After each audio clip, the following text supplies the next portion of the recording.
Rebecca walked along the riverbank, mentally berating herself for getting off the bus 2 stops early.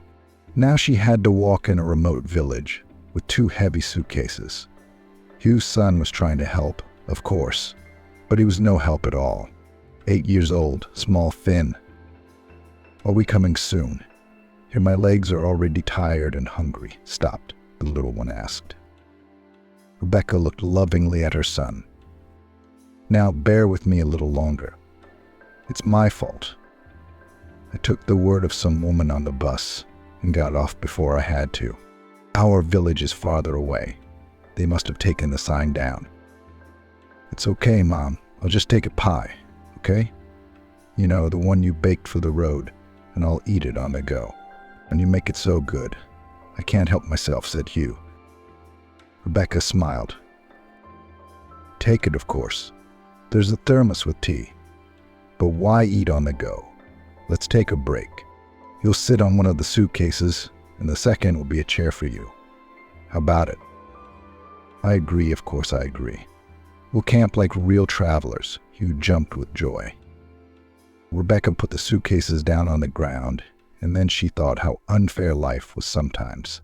Her husband Anthony had not only betrayed her, but had cheated her out of everything in court. But she trusted him, and even gave him a second chance, thinking that she would make it up to him.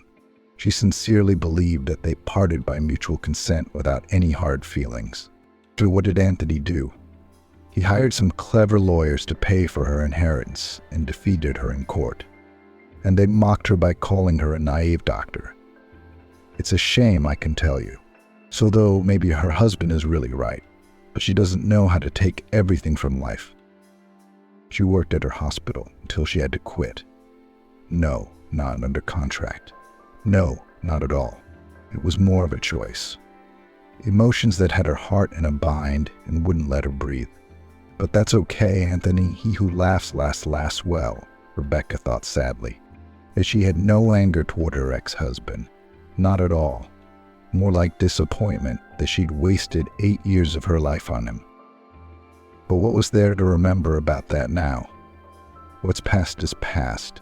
Hugh, meanwhile, had made himself comfortable on the covered suitcase and begun his simple meal. He had always loved his mother's baked goods, and in his own opinion, had never tasted anything better. "No, son. There's a lot of delicious things in the world. It's just that not everyone has the opportunity to buy delicacies," Rebecca said sadly. She felt a sense of guilt for her son. Rebecca smiled at the sight of her son eating a sweet pie with gusto. God, how little a man needs in life. A home, a loving family, and a satisfying job. And all I have left now is family. Her mind flashed before she noticed something strange in her side vision. The riverbank seemed desolate and even a little dreary at first. The sandy soil was heavily covered with grass, with nothing but grasshoppers by day and crickets by night. The waves were lazily lapping at each other, as if playing catch-up. The water was bubbling quietly, and its peaceful noise involuntarily brought boredom and sleepiness. It would have been all right, but to her right Rebecca noticed a man dressed in dark, unattractive clothes. He looked like a ghost who had not found a home in heaven. When she saw the stranger, Rebecca visibly tensed. Who was he? Could he be a fisherman or hunter? But where was his tackle or his gun? And he looked strange, more like a vagrant. At the thought of that, Rebecca became nervous. Hugh, who was sitting on the suitcase, immediately caught the change in her mother's mood, and stopping chewing, followed her gaze. Who is that man and what is he holding? It looks like a doll. Uncles don't play with dolls. Rebecca looked at her son in surprise.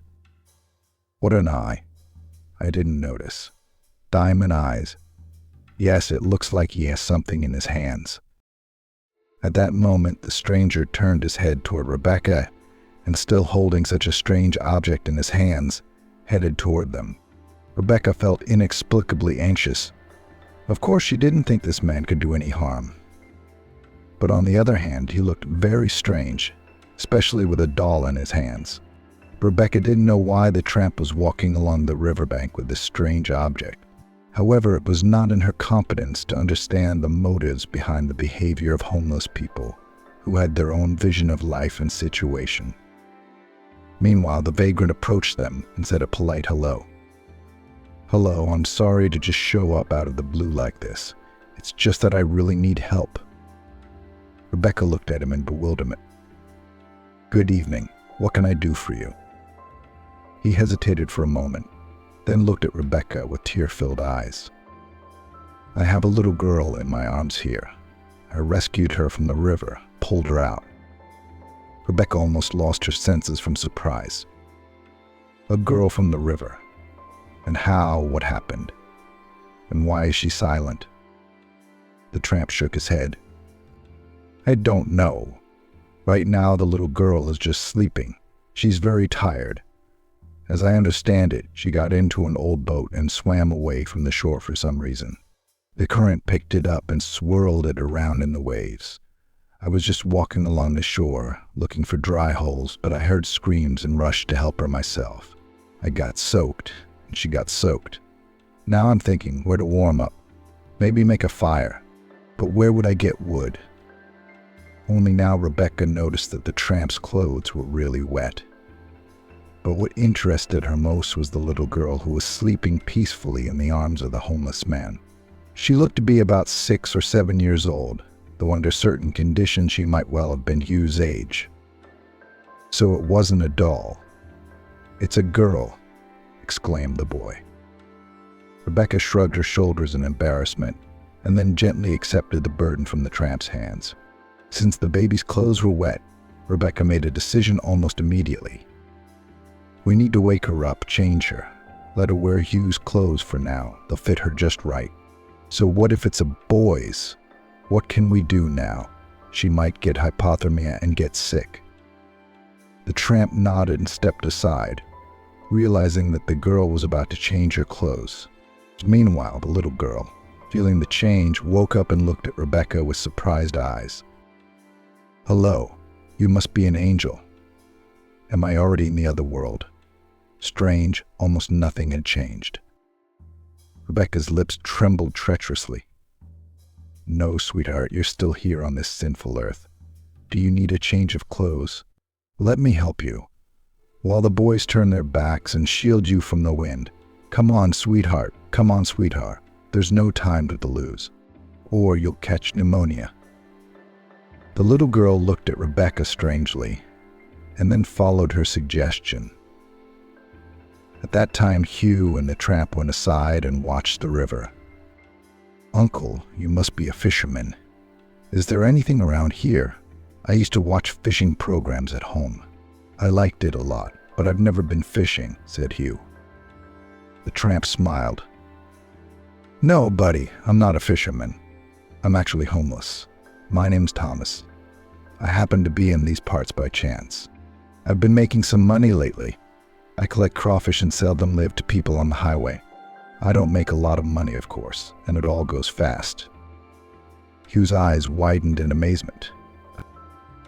"Wow, real crayfish. What if they bite you with their claws? Or something else? What if there's a snake in the hole?" Thomas laughed. "Come on, you say that too. What snake? I'm careful. I've never been afraid of snakes. I was once bitten by an adder in the woods, but nothing. My body made it so that I now have an antidote for them in my blood," Thomas said with a smile. Rebecca helped the little girl change and clean herself up. Once she was in a dry suit, she had a nice smile on her face. "There, that's much better. Now you'll warm up. You'll be fine. Actually, the ambulance should be called, or you'll get sick," said the woman anxiously. The little girl immediately responded with a firm refusal. "No, Auntie, do not need to call anyone. Or my stepfather will lock me up at home again and will not allow me to go out." Rebecca looked anxiously at the little girl. "What's your name?" "Amy. Well, I mean Emily. But everybody calls me Amy," she answered. Tears welled up in Rebecca's eyes. "Just like my mom's name was Emily." Really? The girl asked hopefully, as if that fact would bring her closer to Rebecca. She nodded, and after a moment's silence, she said, "Yes, we did. Well, since you don't want to go to the hospital, I'll give you some safe immunity medicine so you won't catch a cold." Amy looked at her with interest. "Wow, are you a doctor?" Rebecca smiled. "Yes, I'm a general practitioner, so I know a lot about illnesses. I took a whole medicine cabinet with me for my Hugh, so that he would not catch any disease in the new place. A change of scenery affects the body in different ways. Sometimes it makes it worse, sometimes it helps. But let's hope everything will be all right." "Thank you, Auntie," the girl said with restraint. Rebecca looked fondly into the little girl's eyes. "Come on. You better tell me, what are we going to do with you next? You can't hide from your stepfather all the time. And anyway, who is he and on what rights does he dispose of your free time and does not let you go out?" Amy looked at her with eyes full of tears. "You see, after my mom died, he got really violent. He won't let me go to school, and he's been calling my teacher to my house. I mean, a tutor. I don't like it. I want to play, I want to be friends with my friends, and he's even turned off the internet so I can't talk to my pen pals." Rebecca raised an eyebrow in surprise. "Wait, you can still write. How old are you? 7? 8? Amy looked at Rebecca with embarrassment. "Actually, I'm only 6. And my kindergarten teacher said I was very bright, and they called me a prodigy." Hugh, who had hitherto remained silent, asked perplexed, Who? Beggar. What's the rest of the story?" Little Amy only waved her hands away. "Prodigy. That's the word for it." Hugh looked at his mother in surprise. In truth, he hadn't expected his new acquaintance to be so intelligent and sensible. Meanwhile, Rebecca approached Thomas and asked him what he planned to do next. The man hesitated for a moment, and then honestly told her everything as it was. He told her his first and last name, but did not forget to say that he was a homeless vagrant who made his living by selling crayfish on the side of the highway. For a moment, Rebecca felt sorry for the drenched man who looked at her with those sad brown eyes. "Why don't you come with us? I bought a house in the village of Sophia. Don't you know it? It's just around the corner. The house is old, of course, but it's quite nice. There's enough room for everyone. At least you'll have a rest. I don't have any men's clothes, though. But I mean in your size, just for Hugh and a few things for myself." Thomas froze in surprise. He could see from the tramp's face that the offer had stumped him.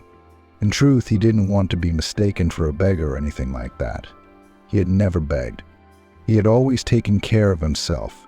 In one place he would turn in cardboard, in another place he would bring scrap metal to the recycling center. And now crayfish help him. In rainy season he collected mushrooms and berries. In general, he fed himself and relied only on his own strength.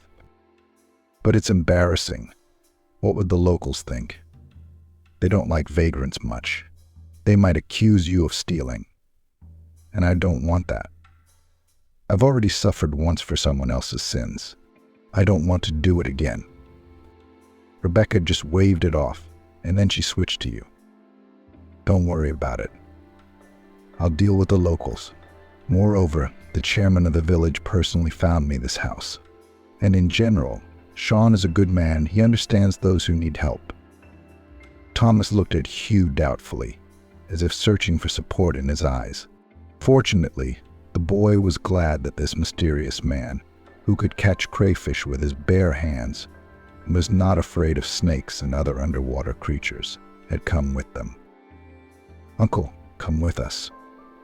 Mommy makes such delicious pies, you'll love them. You'll see, if you try Mom's pastries at least once, you'll never leave us," the boy said maturely and seriously. Thomas smiled and waved his hand in doom. "All right, let's go. I'll warn you right away. If there are any problems or leering looks in my direction, I'll leave right away." Rebecca looked sympathetically at her new acquaintance, but did not comment on his praise. She simply picked up one of the suitcases and headed toward the village. By her rough estimate, it was still about half an hour away. Thomas nodded understandingly, and then picked up the second suitcase from the ground, catching up with Rebecca and taking the first one from her. "Let me carry it. You're so tired." "You'd better help Amy. She's weakened after what happened," Rebecca said, handing over her carry-on. Rebecca walked over to the girl and took her hand.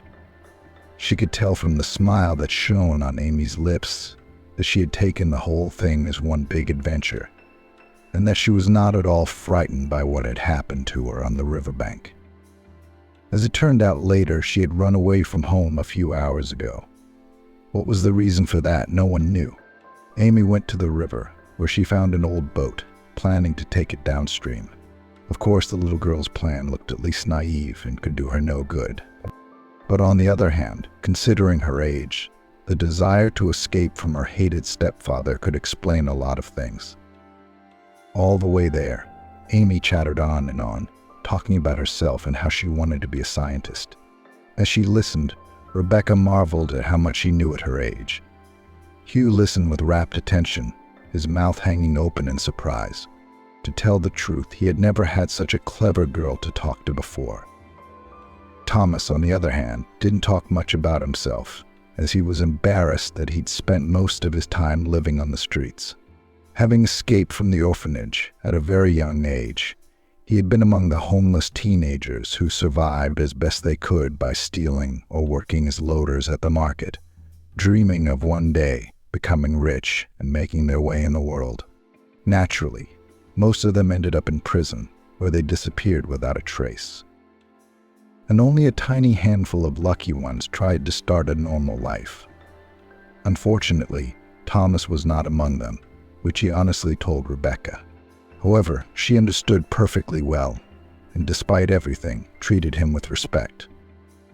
It was not a long walk, and soon the first buildings appeared. The air smelled of smoke and the aroma of cooking food. It was nearing evening, and Rebecca still had to get settled in and get her bearings. As it turned out later, Rebecca had bought the house without looking, because she didn't have enough money for anything else. Sean was sympathetic to her request and volunteered to help. It was he who suggested a house on the outskirts of the village, which once belonged to the local paramedic. Ironically, Rebecca also had a medical background, which she found very symbolic. "Well, now we'll have our own doctor. I knew it when I was saving this house for you. After all, the late Alex had no heirs, and the house, in fact, remained in nobody's house.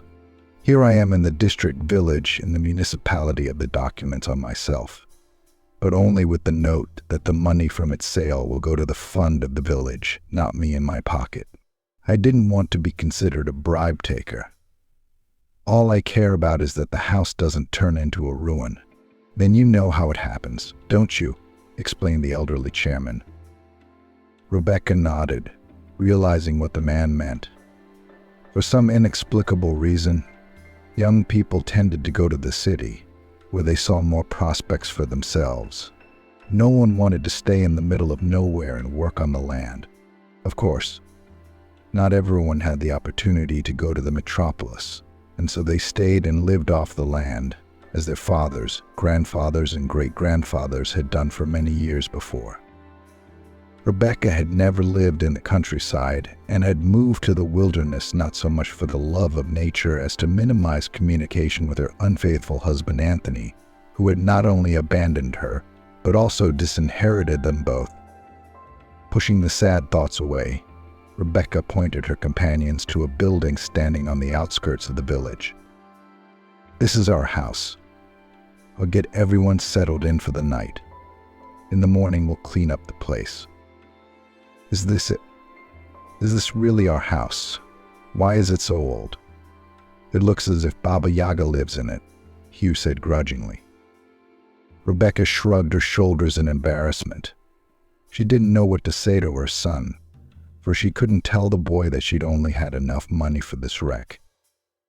Of course, At first, she wanted to buy something more worthwhile, but no one gave her money, especially after she quit her job. But for some reason, the house looked like a witch's dwelling. Or maybe it was the other way around. Maybe it was the home of a good sorceress. And the house only looks so ugly. We're going inside, and it's like a palace, Amy said. Rebecca smiled. What would she do without that kind and restless little girl? And only Thomas reacted to what was happening in silence. In fact, he didn't see anything special in the old house, and thought that the most important thing was the roof over his head. And the way the building looked from the outside was the 10th thing. There was a desire and a little money, and repairs could be made at any time. Taking the keys out of her pocket, Rebecca went to the door and inserted them into the keyhole. But when she tried to turn it, nothing came out. It was stuck again. Sean warned me. What am I supposed to do now? Rebecca's eyes were filled with despair. But then Thomas came to the rescue. The drifter took the key from her hands and examined the keyhole. Looks like it's rusted. Something to wet it. Do you have any water? Rebecca looked at the homeless man in surprise. Yes, I do. What's water got to do with it? Thomas smiled ingenuously and then took a plastic bottle full of drinking water from Rebecca's hands. Carefully, he opened the cap and made sure a few drops of water hit the lock mechanism. Rebecca, Hugh, and Amy watched him as if mesmerized. From the outside, it looked as if some mythical magician was performing an ancient ritual, the conditions of which were clear only to him. In 5 minutes, everything was ready. To the great surprise of everyone, in Thomas's skillful hands, the key was able to turn the lock mechanism. I thought locks only needed oil, Rebecca said in surprise. Thomas shook his head and added quietly, No, you can do it the other way around. When there is no lubrication, water is the best way. It's not without reason that they say water sharpens the stone, and in general it is a unique substance. Without water, nothing living on earth can live. Rebecca looked at her new acquaintance with respect.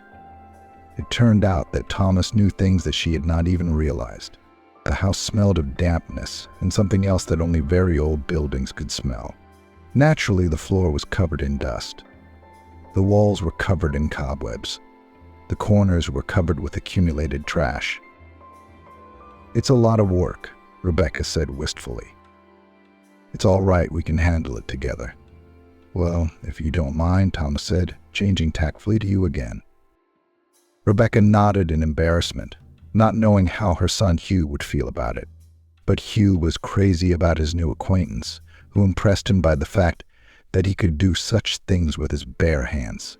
Sneaking a moment, the boy approached Thomas and quietly asked, Thomas, aren't you a superhero by any chance? How cleverly you handled that lock.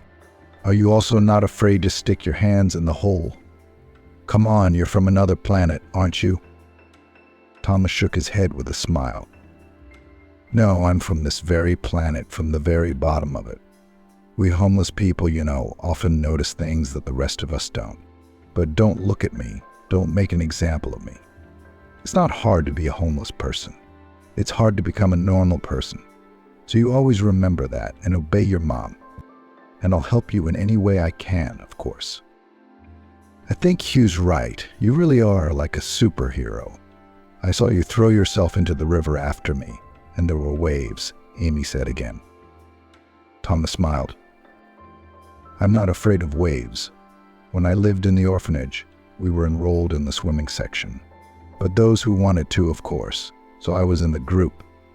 I was better to swim in the pool than in the orphanage to look longingly out the window and play with broken toys. If I hadn't run away from the orphanage, I'd probably be winning a medal at a competition right now, or, well, why bring it up now? Do you never cease to amaze me, Thomas, Rebecca said respectfully, now using the you word herself. She fumbled for the light switch and turned on the light, making the house feel much cozier. It was starting to get dusk outside, so being in a dark house wasn't very comfortable. The light bulb above her head flashed with a dim yellow light, giving everyone the illusion of a distinctive moonlight glow. The light made the squalor of the house seem less acute. When Rebecca had gone through the house, room by room, she chose a bedroom with a couple of beds and a small sofa. It was here that she decided to make herself comfortable with Hugh and Amy, who would become a member of their family by fate. Not for good, of course, since that was illegal, at least for one evening, and then we'd see. Accustomed to Spartan conditions, Thomas chose a rocking chair in the hallway. "I'll sit here. It's more comfortable. I've always wanted one of these things," the tramp said with admiration. As the children and Rebecca were exhausted from the day's work, they did not want to delay their bedtime and soon went to sleep. Thomas, sitting in his rocking chair, looked at the yellow apple of the moon and marveled at how fate could give the most unusual surprises. Of course, he didn't consider Rebecca and Hugh his family, but on the other hand, he got the opportunity to take care of them, which was very important to him. Few people knew that a couple of years ago, Thomas had even taken a mental approach, trying to start a family. But only the soulful impulses of a young vagrant no one understood, and the bride who worked in the store laughed in his face. After that, she defiantly left Thomas, going to a richer groom. But the guy really changed then. He got a job, rented a place, and began to dress well, not forgetting to give gifts to the stroppy chosen one from the grocery store. Thomas was ready to catch every word Kayla said, thinking she was his soulmate. The truth was much worse than he had imagined. As it turned out later, Kayla had simply used him to win an argument with the store manager, who had once mentioned in conversation that an employee could never change a street hobo by making him love her. Kayla thought for a moment and then accepted the challenge, guided only by her lust for profit and the size of the bonus established by the director. In fact, Kayla already had a fiancé whose parents ran a small restaurant downtown. Thomas learned about all this much later, when he became the object of ridicule and was even caught in the crosshairs of several hidden surveillance cameras, the data from which had mysteriously leaked to the internet. Thomas couldn't bear the embarrassment, so he went back into the wild. He quit his job and started living the life he was used to. The deep, unhealed wound in his heart was very painful, causing the unfortunate guy a lot of suffering. Since then, Thomas had been wary of women, although he realized that there were good people among them. Take Rebecca, for instance. She was kind, caring, and attentive, and her son Hugh was so nice. And the rescued Amy is not a girl at all, but a beauty. Thomas's mood improved considerably. Then, without noticing, he fell into a dream. The rocking chair slowed down. Both fell asleep, having become vagabonds during the day. But Rebecca, despite the seeming fatigue throughout her body, was unable to fall asleep in the hard, seemingly foreign bed. She thought back to Anthony and the deed her husband had done. They had met while attending university. Both dreamed of connecting their lives with medicine and even interned at the same institution. Unfortunately, this is where the similarity of their interests ended. Rebecca always studied well, strived to master the profession so as to know all the subtleties hidden from the eyes of the common man. But Anthony was always lucky and the son of wealthy parents, who in case of anything always helped his son with money. Among the students then persistently rumored that the entrance exams Anthony failed miserably, but his parents brought the right amount of money to the right place, and he was on the list of the lucky ones enrolled on the budget form of education. Rebecca herself did not believe it, because at that moment Anthony seemed to her a good and kind guy. A little reckless, of course, but no less nice. They say opposites attract, and so she and Anthony were those opposites, and so it went from there. Daily meetings, romantic dates, and acquaintance with Anthony's parents, who quite expectedly took Rebecca at bayonet. To the credit of the guy, it should be said that at that point he was able to defend his opinion and eventually brought the matter to the palace of marriage. The wedding was played modest because Anthony's parents have always been stingy, and Rebecca's mother, and could not boast of serious savings. Delay with the celebration of the young did not begin because Rebecca was already 2 months pregnant. In fact, Anthony was faced with a difficult choice: to marry Rebecca or, taking advantage of connections and money, to abandon the child, pretend that he did not know this girl. After much deliberation, the son of a businessman decided to become a father, hoping to add solidity to himself in the eyes of future colleagues and acquaintances in the therapeutic department of the first city hospital. Rebecca could only rely on herself. After barely passing the internship, she was forced to go on maternity leave for 3 long years, which seemed like an eternity to her. During this time, Naomi's mother-in-law did everything to make her daughter-in-law's life simply unbearable. She literally tormented Rebecca at every turn, saying that she does not know how to cook and take care of the child. What is there to say? In her mother-in-law's opinion, she was a mediocre doctor, and this despite the fact that Rebecca graduated from the university with a red diploma, being one of the best graduates on the stream. But Mama's boy Anthony always relied only on Rebecca's help because he could not pass any of the exams on his own. When Hugh was 3 years old, Rebecca was able to go to work, and the first thing she did was to move out to a rented apartment, taking with her young son. Anthony had resisted this at first, as he was used to the luxury he had lived in since he was born.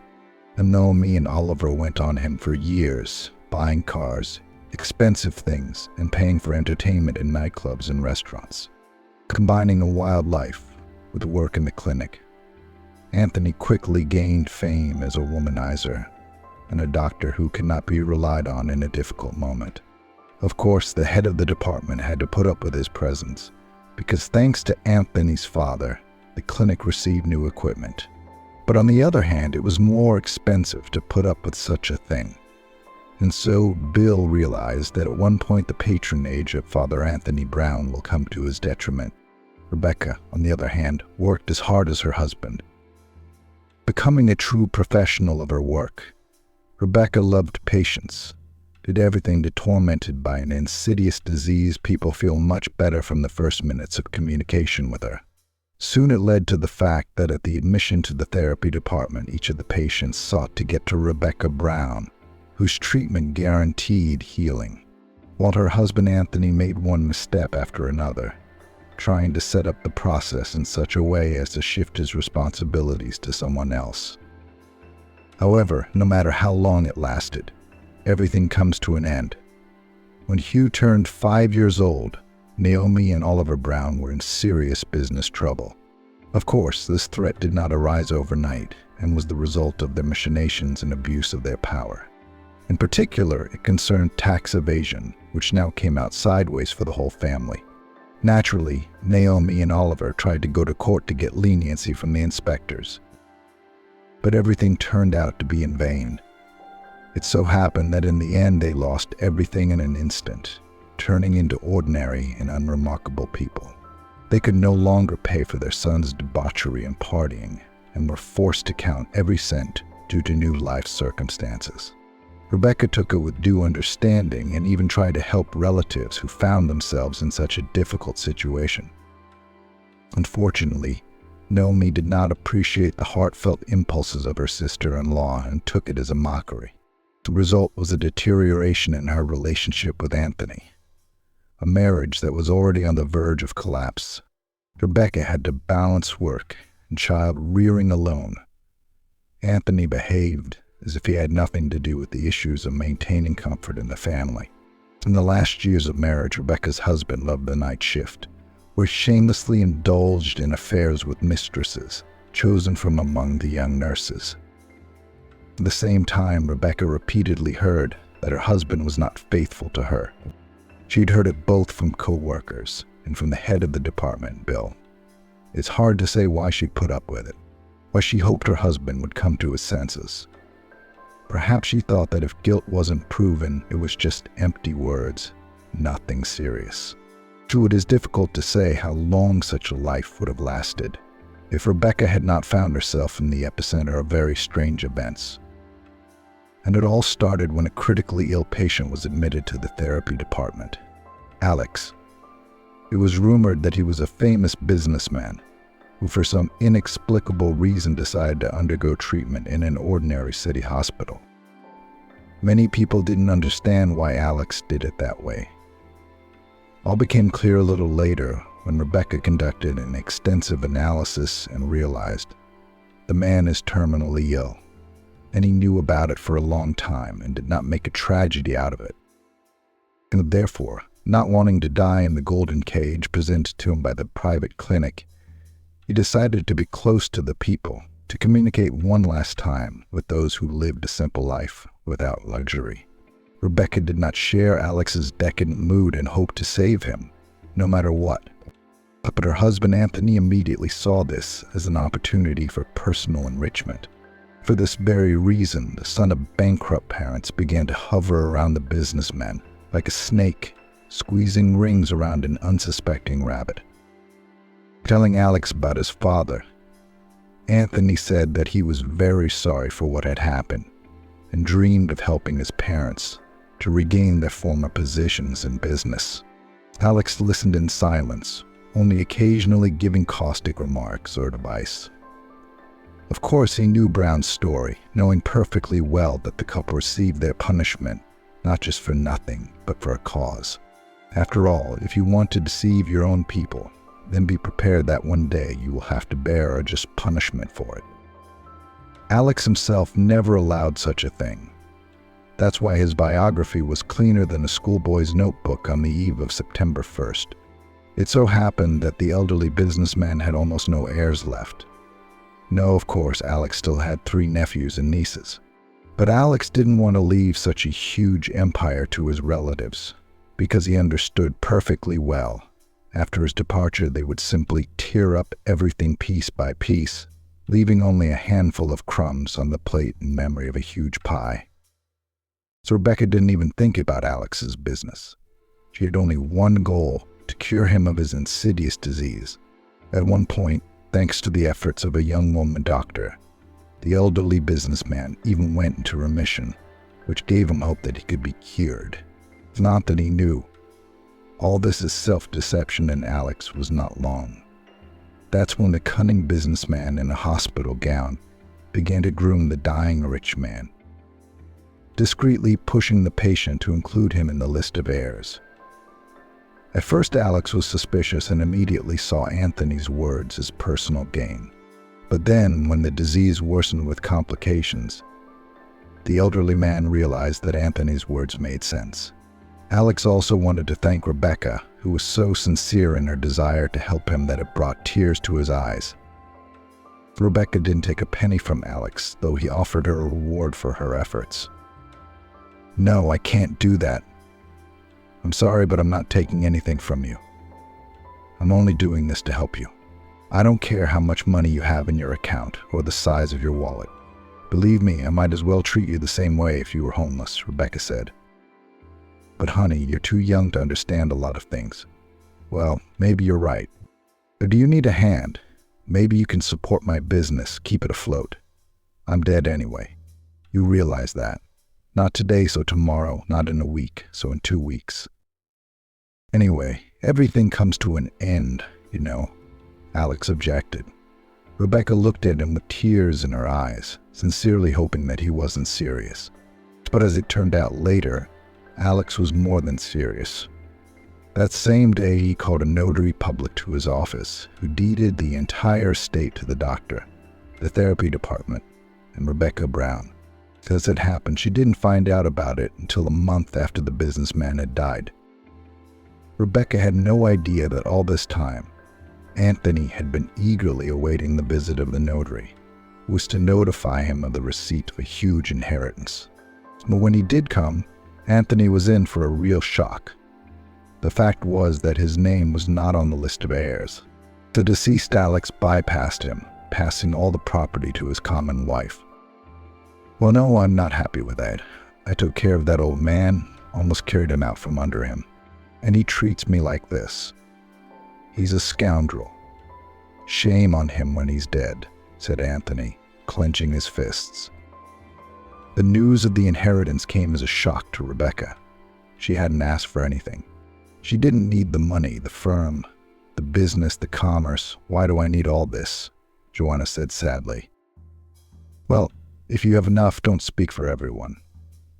"Okay," her husband said with undisguised irritation. Not knowing what to do with her inheritance, Rebecca was at a loss as to her future. But Anthony took the matter more seriously and immediately consulted several lawyers, who offered him a plan of action.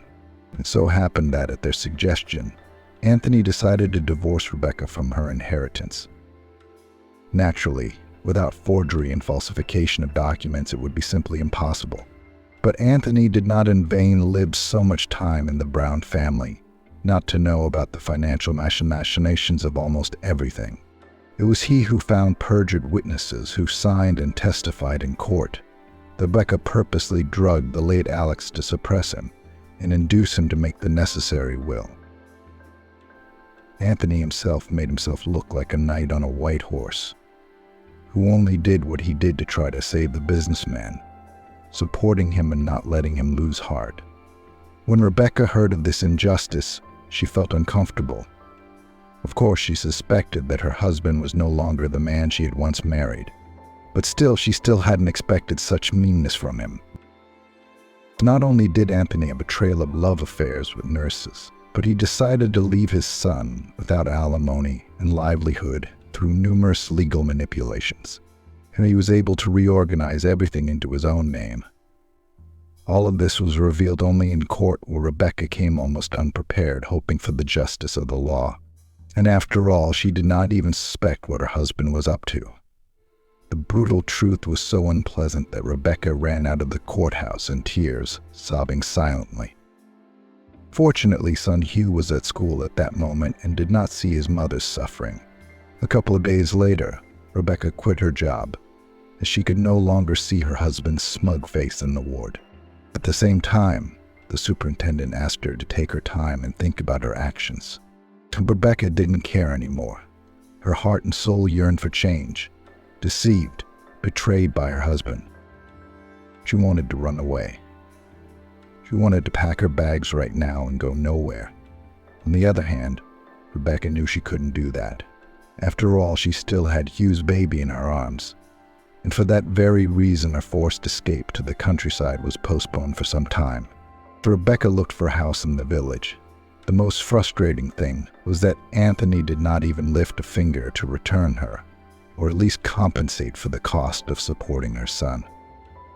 At one point, the obnoxious husband started talking about the fact that Rebecca was not pregnant by him. According to Anthony, the birth of a son was the result of an affair with someone on the side. "How can you say that to me? Did you listen to your mother's delusions again?" Rebecca exclaimed angrily. Anthony only grinned. "What's wrong with my mother? She always speaks her mind and sees through con artists like you. You wanted to steal my inheritance. You put that old man up to it, charmed him. So he signed everything over to you. And I took care of him honestly, literally kept him in his bed, caught every word, let it sink in. And when Alex passed away, I was with him and held his hand. So I think this inheritance is rightfully mine." Rebecca looked ironically at her furious husband. "I don't even want it. I don't want it for nothing. If I could get Alex back now, I'd be happy to do it. But don't forget, God sees everything, and the punishment is always proportional to the person's guilt." Anthony only grinned. At that moment, he felt himself back on the horse, and knew that, with the help of the deceased's assets, he would be able to revive his parents' business, and then he would live in luxury with the money they would provide him. Rebecca, on the other hand, had quit her job and found a house in the suburbs, where she moved with Hugh and her new friends. Despite her best efforts, it was not until morning that she was able to sleep. Memories kept her awake, making her toss and turn in bed, reliving those unpleasant moments from the past. So probably, each of us at least once in our lives has experienced such a thing, when a loved one betrays and life seems cruel and unfair. But if it wasn't for taking care of her son, Rebecca might have lost heart and would not have been able to find the strength to go on living. As it was, her 8-year-old son never let her feel sad for more than a couple of hours, as he always demanded attention and love from his mom. Thomas woke up with the dawn. Carefully opening the door, he looked around and stepped outside. How nice it was in the countryside. especially in summer, when the clear blue smoke hung over the river in the early morning. The birds sang their simple songs, and the restless blacksmiths tirelessly measured the plot of land up and down. Thomas's mood brightened, especially when he looked up at the sky and realized that the day was going to be very sunny and warm. Following Thomas woke up Hugh, who immediately ran outside after his new friend. "Now, Thomas, are we going fishing for these crayfish? You'll show me how to catch them. I'm scared when I see them," the boy asked, hardly able to contain his excitement. Thomas thought for a moment and then agreed. But it would be later in the evening, because they had a lot of work to do during the day. But first of all, the house had to be cleared of debris and tidied up so that they could live in it comfortably. Hugh nodded in agreement. Then he asked, "Thomas, are you going to leave us? What about Amy? Will she stay?" Thomas shrugged his shoulders doubtfully. "I don't know, buddy. You realize your mom and I can't keep Amy around. If we do, we'll end up with criminal charges. She's got a legal guardian who's probably worried and has everyone on edge." He bit his lip resentfully. "I thought we were going to adopt Amy and she was going to live with us. Maybe Mom could write a piece of paper saying that Amy was related to us, and then no one would have any questions." But Thomas grinned. "If only life were as simple as you say it is. But adopting Amy would take 7 rounds of trials, maybe 8. "No," Amy interjected. "I'm going to tell the lady in foster care that I want to live with Aunt Rebecca. They'll hear me, and they'll go along with it. And even if they don't, I'll bribe them all." Thomas raised an eyebrow in bewilderment. "What do you mean? Bribe them?" Amy smiled. "How's like what?"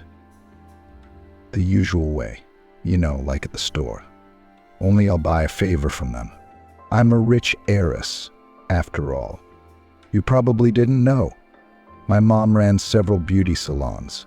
When she passed away, my stepdad took them all and kept me around like a pet dog. I don't like it. And he brings all sorts of aunts to my place, and some doctor. When I see him, I feel sick. He's the one who treated my mom. I don't remember his name, but his face is so unpleasant, just disgusting." The girl's story caused Thomas an inexplicable anxiety. To tell the truth, he didn't think he was saving a rich heiress drowning in a boat. Only now it became clear to him why her stepfather was so worried about her and would not let her go. Amy is the key to his late wife's wealth. Thomas was pulled out of his sad thoughts by the sound of an approaching car engine. He turned around and saw a huge SUV driving slowly down the street, kicking up dust like a caravan traveling through the vast desert. "Oh, that's my stepfather," Amy exclaimed and immediately ran into the house. Thomas looked at her, realizing that he would hardly be able to escape. It's good for Amy, she's small, you can't see her from behind the hedge. And Thomas, nearly 6 feet. Soon he noticed that the SUV had pulled up next to their house and stopped at the gate. Thomas visibly tensed as 2 men got out of the vehicle. The passenger, however, remained standing by the car. The driver came close to the fence and looked at Thomas carefully. "Hey man, have you seen a girl? A little girl, about 5 or 6 years old. She's fast, she's a real chatterbox. Name's Amy." "No, I haven't," Thomas lied, glancing furtively at the door of the house, where the girl's profile was easily visible through the slit. "I'd only just moved in with my wife." The stepfather squinted at Thomas. His eyes showed he didn't believe a word he said. At that moment, the front door swung open and Rebecca appeared on the doorstep. Guessing what was going on, she decided to play along and put her arm around Thomas's shoulders. "Oh, who's here to see us?" Thomas breathed out a sigh of relief. "There's a man looking for his daughter. His name is Amy. Have you seen her?" Rebecca had a look of genuine amazement on her face. "No, I haven't. Where would she be? It's so remote." At that moment, the figure of a second man separated from the SUV, who came closer and exclaimed, "Who do I see?" Rebecca, is that you? So this is your new husband. You don't value yourself at all. So you hooked up with the tramp. Tell me, can't you think of anything better to do? Rebecca looked up and met her ex-husband's eyes. Ironically, it was Anthony who turned out to be the very friend of Amy's stepfather who had once treated her late mother. Anthony, what are you doing here? Rebecca tried to pull herself together. He grinned. What am I doing here? Yes, the girl is. What else could I be doing? She ran away. They say they saw her by the river. We went downstream. We found an overturned boat. And her bow, the yellow one. So we figured she'd gone to this village. She's got, mental problems. I'm planning to put her on the registry. Rebecca looked angrily at her ex-husband. What kind of a registry? What are you talking about? Come down to earth. What right do you have to mess with that girl? You're a therapist, not a pediatrician, and especially not a psychologist. Anthony's eyes lit up with anger. Why does it bother you so much? Actually, it's my business. And I'll decide what I do and how I do it. You already had your chance to prove yourself. Only you blew it. You were wondering if you should inherit or not. I could use anything. You see, life is like that. It doesn't like weaklings and only respects strength. All right, Anthony, let's go. There's nothing to talk to these losers, said the girl's stepfather in a tired voice and got behind the wheel. Anthony spit under his feet and followed his friend's suggestion, returning to the sub. Soon they were on their way, leaving behind a cloud of exhaust mixed with dust from the huge wheels. Thank you, Aunt Rebecca. Uncle Thomas, you saved me, little Amy said from behind the door. Rebecca turned around and said quietly, but what else were we supposed to do? When I saw my ex-husband with that scoundrel, I knew it all at once. I'm sorry I didn't believe you. If I lived with a con man like Matthew, I'd probably run away and swim across the river myself. I think we should go to the police. I've seen it on TV, but it was in a TV show, but they always call the police in such cases. We'll sort it out, said Hugh. Rebecca smiled, exchanging a meaningful glance with Thomas. You're right, but we'll have to go to the police with Amy. We can't do it without her. Otherwise, no one will believe us. What are you going to be able to tell me what happened, Amy? Rebecca asked. The girl smiled and nodded readily. Of course I can. I'll tell them enough to put my stepfather in jail for 20 years. Well, that's good, Thomas summarized. Now we have to eat breakfast, and then we'll be on our way. I don't think we should delay, because we don't know if your stepfather will come back and search our house more thoroughly. Rebecca looked at Thomas in surprise and surprise. He's a good man after all, kind and determined. And he knows a lot of things that I don't even know about. Rebecca made a quick breakfast of a few eggs fried on an old electric stove and started to get ready for the road. But just as they were about to head for the bus stop, Sean, the village chairman, entered the yard. When he saw Rebecca and her family, he raised an eyebrow in surprise. What are you doing here, Harper? I thought it was just you and your son, but you have a whole family. Why didn't you say so in the first place? I would have found another house, a bigger one. Rebecca was confused for a moment, not knowing what to say. Luckily, Thomas came to the rescue. Though we didn't know it would be like this, we met on the road and decided to live together.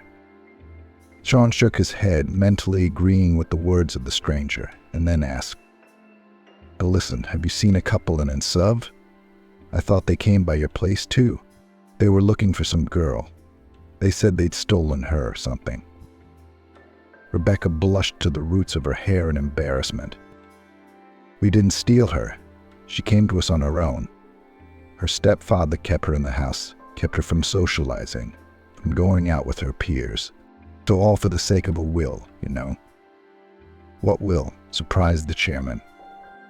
At that moment, Amy spoke up. What kind of will? The kind that all children get when rich parents die. That's what I got when my mother was gone, and my stepfather, Uncle Matthew, took it all for himself, so I ran away." "That's a twist," the chairman said with surprise, and then scratched his head thoughtfully. "Look, I think you ought to go to the police. I have acquaintances there. I'll call you now so that he can take you out of turn. He's a good man. I hope he can help. It's not right to infringe on a child, and someone's going to have to answer for it." "Thank you so much. You've been a great help," Rebecca said with emotion, feeling incredibly relieved. As it turned out later, Sean hadn't lied and was really on friendly terms with the chief of the district police department. Not only that, but after hearing about the incident with the little girl, the officer personally came to them to talk to Amy and take statements from Rebecca and Thomas. And the police officer also found himself literally fascinated by Amy, who told everything so thoroughly that the police officers were able to record the statements in great detail. "Well, I don't think she's going to be out much longer after this, especially if it turns out your mom was helped to the afterlife by this doctor." "What's his name?" the policeman asked. "Anthony Brown," Rebecca said quietly. "That's right, Brown. I'll tell you what, folks, get ready to go to trial and testify. I'm going to go get a warrant for that sweet couple." There's a glimmer of hope in Amy's eyes. "Uncle, is it okay for me to stay with Aunt Rebecca and Uncle Thomas?" The policeman shook his head contritely. "No, honey, I'll take you with me. You'll be at the Children's Shelter Distribution Center for a while, maybe a week or two, and there as God will give." "And then?" Rebecca asked. "And then you and Thomas will have to apply for guardianship. The board will review it, approve it, and then you'll be able to live with her. And before that, you can't." There were tears in the little girl's eyes. Rebecca came closer and hugged her. "Don't cry. I will definitely take you away. I promise. And Hugh wants you too. And Thomas. You just bear with me for a little while, okay? And don't run away." Amy looked hopefully at Rebecca. "Really? Are you really going to take me?" "Of course we will," Thomas said with a smile. "Of course we will. Even I promise you that," Hugh shouted after him. The week flew by, and Rebecca couldn't think about anything else but the upcoming trial with Anthony's ex-husband and Amy's stepfather, Matthew. Fortunately, this time a couple of crooks were not helped even by expensive lawyers who were powerless before the testimony of a little girl, Amy. To the surprise of the judge, the little girl told everything in detail, pointing at the end of the finger at the two scoundrels. At the same time, as a result of a hot investigation, Anthony's fraud with the inheritance of the late Alex, who actually left it to Rebecca, not her ex-husband, was revealed. So upon hearing the judge's verdict, Anthony and Matthew became outraged. As it turned out later, they had known each other for a long time and had pulled off more than one such scam. Once Matthew and Anthony were in the same class and often caused headaches for their class teacher. After graduation, they lost sight of each other for a while, living their own lives. But then the criminal paths of accomplices crossed again, forcing little Amy to experience not the most pleasant moments in life. Only after the announcement of the verdict of Anthony and Matthew, Rebecca could breathe easy. After all, now she knew that justice had been served, and the silhouette of an unfaithful husband would never again appear on her life path. Rebecca had grown so close to Thomas that she could no longer imagine life without him. Of course, in the past he was a street vagrant, but he became on the path of correction and decided to start a new life. For people uninitiated, this already spoke volumes. Nevertheless, Thomas smelled so calm and reliable that the mere mention of him made Rebecca's heart clench and her eyes sparkle with mystery. The news of their imminent marriage surprised many people, but not Amy and Hugh, who had since some time considered themselves brother and sister. And after the custody, looking at the happy parents, they smiled and shouted one single word in time with the adults bitter. At the same time, the kids sincerely did not understand why they should be bitter when their parents love each other and want to live a long and happy family life.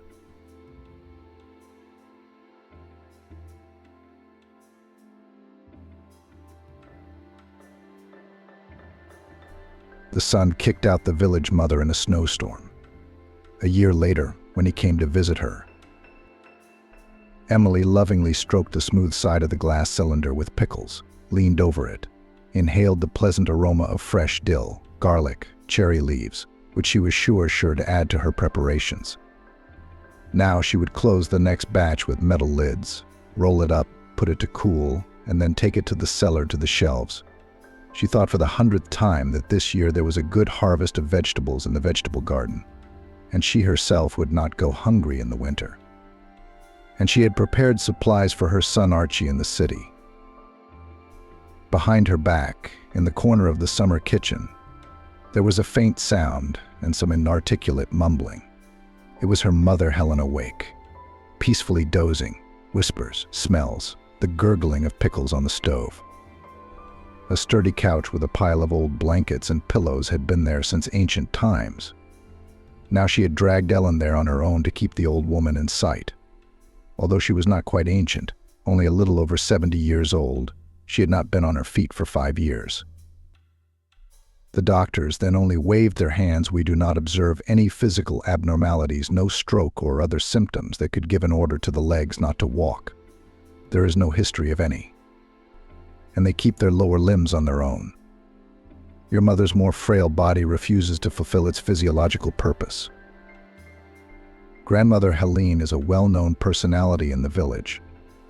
Back in the days when the Soviet kolkhoz ruled everything in the village, not a single matter of importance could be done without her ubiquitous nose. A small woman, just like Thumbelina, in appearance and in character. She could run the farm. Nobody drove the cows to the field for haying better than her. The men could never keep up with her. When she digs potatoes in her vegetable garden, people marvel. They are still checking where to put the tubers for drying. Ellen already has dry and even potatoes in bags, waiting for their hour. Lubia even called her our eternal engine. Where did they dig up such a term in those times? Peasants can't keep up with science. Someone from the visiting business travelers dropped this nickname. After the perky little girl, everyone picked it up at once. The village perpetual motion machine could not cope with the loads overnight. It fell out of working order, as if the battery inside had run out of charge. Emily herself was a tall and statuesque woman. Not a particularly fit woman, but she wasn't exactly overweight. She was all juicy, appetizing, tall, with huge blue eyes of all shades of cornflower, and a kerchief always tied around her, covering a mop of light, thick hair. Spoiled Max in the army and clothes. In the old days they would say, here she is, a real American beauty. But Emily didn't care for these compliments. She would pick up her mother, light as a fluff ball, and drag her into the cradle of an old motorcycle. She handled that mechanical inheritance of her father's. Her father has long gone to the other world, but managed to accustom his daughter to friendship with the iron helper. In the countryside motorcycle, a godsend, something to transport small things, to the store to run to get provisions, 1 centner of sugar for jams and compotes, and to buy on wheels a nice thing, to solve all sorts of problems. So now the street did not keep my mother in the 4 walls of the house. To the river to refresh in the cool water, while Mom on a blanket in the shade of willow will sit. Together they went to a distant berry plot with strawberries, red and black currants. Also in the company of Ellen. Emily wanders along the rows with a bow, Mom near the motorcycle and a blanket buckets with the harvest guarding. There, both women are not in grief alone. They have their own blood a point at their side. It's good to be alive. Infirm Matthew didn't see his beloved husband. He would have been sad. He burned to death 6 years ago from a simple flu. His immune system had already weakened with age, and the disease had a dead grip on him. He was almost 20 years older than his wife, and still remembered how their collective farm had been razed from the ruins after World War II, how they had plowed and sown almost by hand, without machinery. Matvey first saw the eyes of his young wife Helen among the cows. The sometimes capricious milk suppliers obeyed this impudent girl unconditionally. The man then thought that it seemed that the young lady was afraid of her soul and diligently gave her everything that had gathered in their udders. There was no time for dating and courtship in that hard time. At the evening in the village club, Matthew spoke to the locals as a specialist sent from a neighboring, more prosperous region to help. He called for victorious labor, inspired to exploits. After his speech, the girl herself came up to him and extended a small, strong palm. "You said everything right, comrade. Who, if not us, will raise the farm to new heights? Let's get acquainted. I'm Ellen. If you need help, please contact me." By the way, 40-year-old Matthew was very handsome and smiling, had that very male charm which the female sex will never pass indifferently. All the widows in the village were already looking at him with interest, but he did not notice anyone and nothing around him. As he came out of the club with Helen to walk her home and discuss the affairs of the collective farm, he fell in love definitively and irrevocably. His feelings were mutual. His soul was not embarrassed neither by the difference in age, nor by the sarcastic sneers of his comrade's little girl chose an old man as her soulmate. A small gold mine, but a dear one. To the visiting father turned out to be, "Look, turrets, and the girl is spinning our collective farm leader." Matthew and Ellen got married right after the end of harvesting. The traveling specialist had no place of his own. Ellen's parents did not say a word against their love. He came to the Primakovs in a small house of his wife's parents and lived there for the rest of his life. Together parents, and in time spent the last journey. Next to the woman he loved, everything seems easier and simpler. After 3 years of marriage, they had Emily. I wish her parents had a brother or sister later. Yes, Ellen's doctors didn't advise her to take any more risks. There were delegations from the maternity hospital to the pediatric ward. The baby was born a girl giant, almost 60 centimeters of height and 5 kilograms of weight. The doctors were saying, "We have you, mommy, a total female anomaly. Such tiny babies do not give birth to such large babies. We could send your information to the Guinness Book of Records." Matthew and Ellen only smiled, so our father is 2 meters tall, a slouch in the shoulders. We have someone to give our daughter a big birth. Subsequently, no giant Emily was not marked. She grew and developed like all other peers. Beauty in her father, energy in her mother. It was a strange combination. Now she was approaching 50 years of age. And the fact that I was endowed with beauty from my parents and God, I never recognized it. She always walked past mirrors in passing, not looking into them unnecessarily, at dances and festivals in the shadow of other village beauties. One joy in the world's son Arson, who lives in the regional center. Now she will deal with cucumbers, zucchini and cherry jam. Mom, thank God, with a bright mind and good memory, word and advice will always support. She would come and stroke her head, stare into her eyes with her clear gaze. I thought to myself that the fact that her mother's legs had failed was pain, hopelessness. That the hour of her husband Matthew came to the graveyard to come to terms. A woman in love with this loss could not. Her legs refused. But grooms on the now empty land for her without her beloved by her side to tread. Emily picked up her mother with a familiar motion, pulling her by the arm. "Now I'll take you, my good one. We'll have tea afterward. I got your favorite cookies from the store." Helene put her arms around her daughter's neck, pressed her cheek against her warm shoulder. "My poor girl. Why did you have such a heavy cross of struggle and loneliness in this life, forever giving your heart to one single man? Why have you suffered such anguish of womanly longing?" Images from 30 years ago swam before Emily's eyes. In the late 80s, the Soviet Union was like a colossus on legs of clay. Dusty, hot rural summers, the kolkhoz, which had given a lot of resources, could barely cope with the tasks. People fled to the city. Physical labor in the field was no longer the pride of the toilers. After the death of the communist leader, the country changed several rulers. The last one declared glasnost in the fight against drunkenness. It became unclear how to go on living. The collective farm managed to harvest watermelons and melons. A student group was sent from the city. They settled them in a school. No money was promised. The collective farm was impoverished, but they promised to feed them in the club so that the young people would not get bored. In the evenings, they played movies and organized discos. Emily had just finished school. She caught a cold when the students went swimming in the river. When it was time to apply for university, she dreamed of becoming a biologist. But the girl came down with a fever over 40. They wanted to put her in the hospital, but Ellen said that she would cure her daughter herself. At the family council, it was decided that she should not go to the army, but work in the village for a year, and the next year to enroll.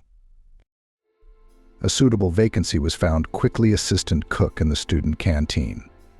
2 women did not have time to serve 50 people 3 times a day for breakfast, lunch, and dinner. The townspeople were squeamish about rubbing the utensils with napkins, asking to wash the dishes again. They were in desperate need of a nimble and savvy helper. Here's my revision of the text, following your instructions. Emily recovered from her illness a week after the students arrived in the village. She had not yet met any of them.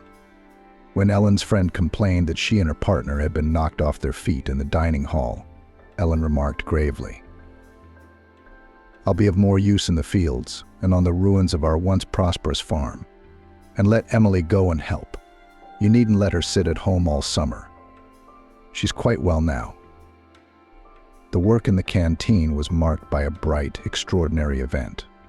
The girl at the new workplace on the first day went with a tray full of glasses with compote. Before lunch, yes, on a small puddle at the table slipped. Set on a tray of fragile dishes flew to the floor, as in slow motion. A few seconds later, a bright maroon stain blurred, dotted with small glasses. Emily rushed to collect them in her apron, so that the students already at the tables wouldn't cut themselves. The treacherous piece of glass entered her hand so quickly that she didn't even feel the pain at first. Just above her palm, a purple stain began to blur. Droplets that looked like red rowan berries dripped onto the floor.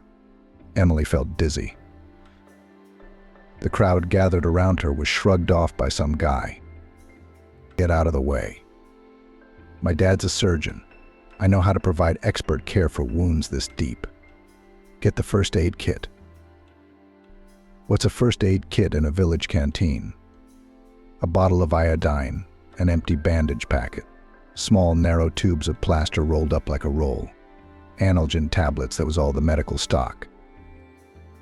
Seeing that the first aid kit would not help, the boy sharply pulled off his light-colored cotton shirt and tore it into a bandage, carefully took out the glass that had caught the end in the girl's arm, treated the wound with iodine, and wrapped a cloth around it. "That's it. You'll get to the local paramedic in peace now, and I'll walk you there. Let's get acquainted, shall we? My name is Vincent." Emily looked up at her healer. Tall, slender, the face of an intelligent city boy with gray, intelligent, age-inappropriate eyes. He looks at her directly, openly, with a smile. Vincent is already holding out his hand to walk together to the village nurse's station. He's even going to skip lunch for the occasion. He'll be hungry for the rest of the evening because of her. Some fellow was already holding out to Vincent the plaid shirt he was wearing over his t-shirt. The unwilling doctor deftly pulled it over his strong torso and smiled at the student. "I'll have your closet back to you in an hour." "Thanks, friend, helped out." "I don't care. I have to change," Emily told her savior. She thought to herself, he's nothing like our local guys. Clean, neat, polite. Not like Greg and her high school boyfriend. Shirt always open, dirty pants, all stained, cigarette in the corner of his thin, predatory lips. What kind of a groom is he? In vain, they were already matched with each other in the village. "No offense, but my favorite Max refused my offer to dine with me," Vincent said. "I'll hand you over to your village doctor. Then we'll go." "That's a fine word. Aesculapius, Emily thought, at a loss. One must keep one's ear to the ground with these city folk. Always they have words abstruse, quotations from books, and she had never held other printed editions in her hands, except for fiction from the school curriculum and a large colorful book in the world of fauna and flora. After that book, and she had a dream to become a biologist and study the animal world. But for the time being, these bright prospects were pushed away from her for a whole year because of the unfortunate bronchitis. They walked in silence to the nurse's station. Vincent didn't ask her any questions, seeing that she occasionally wrinkled her nose in pain.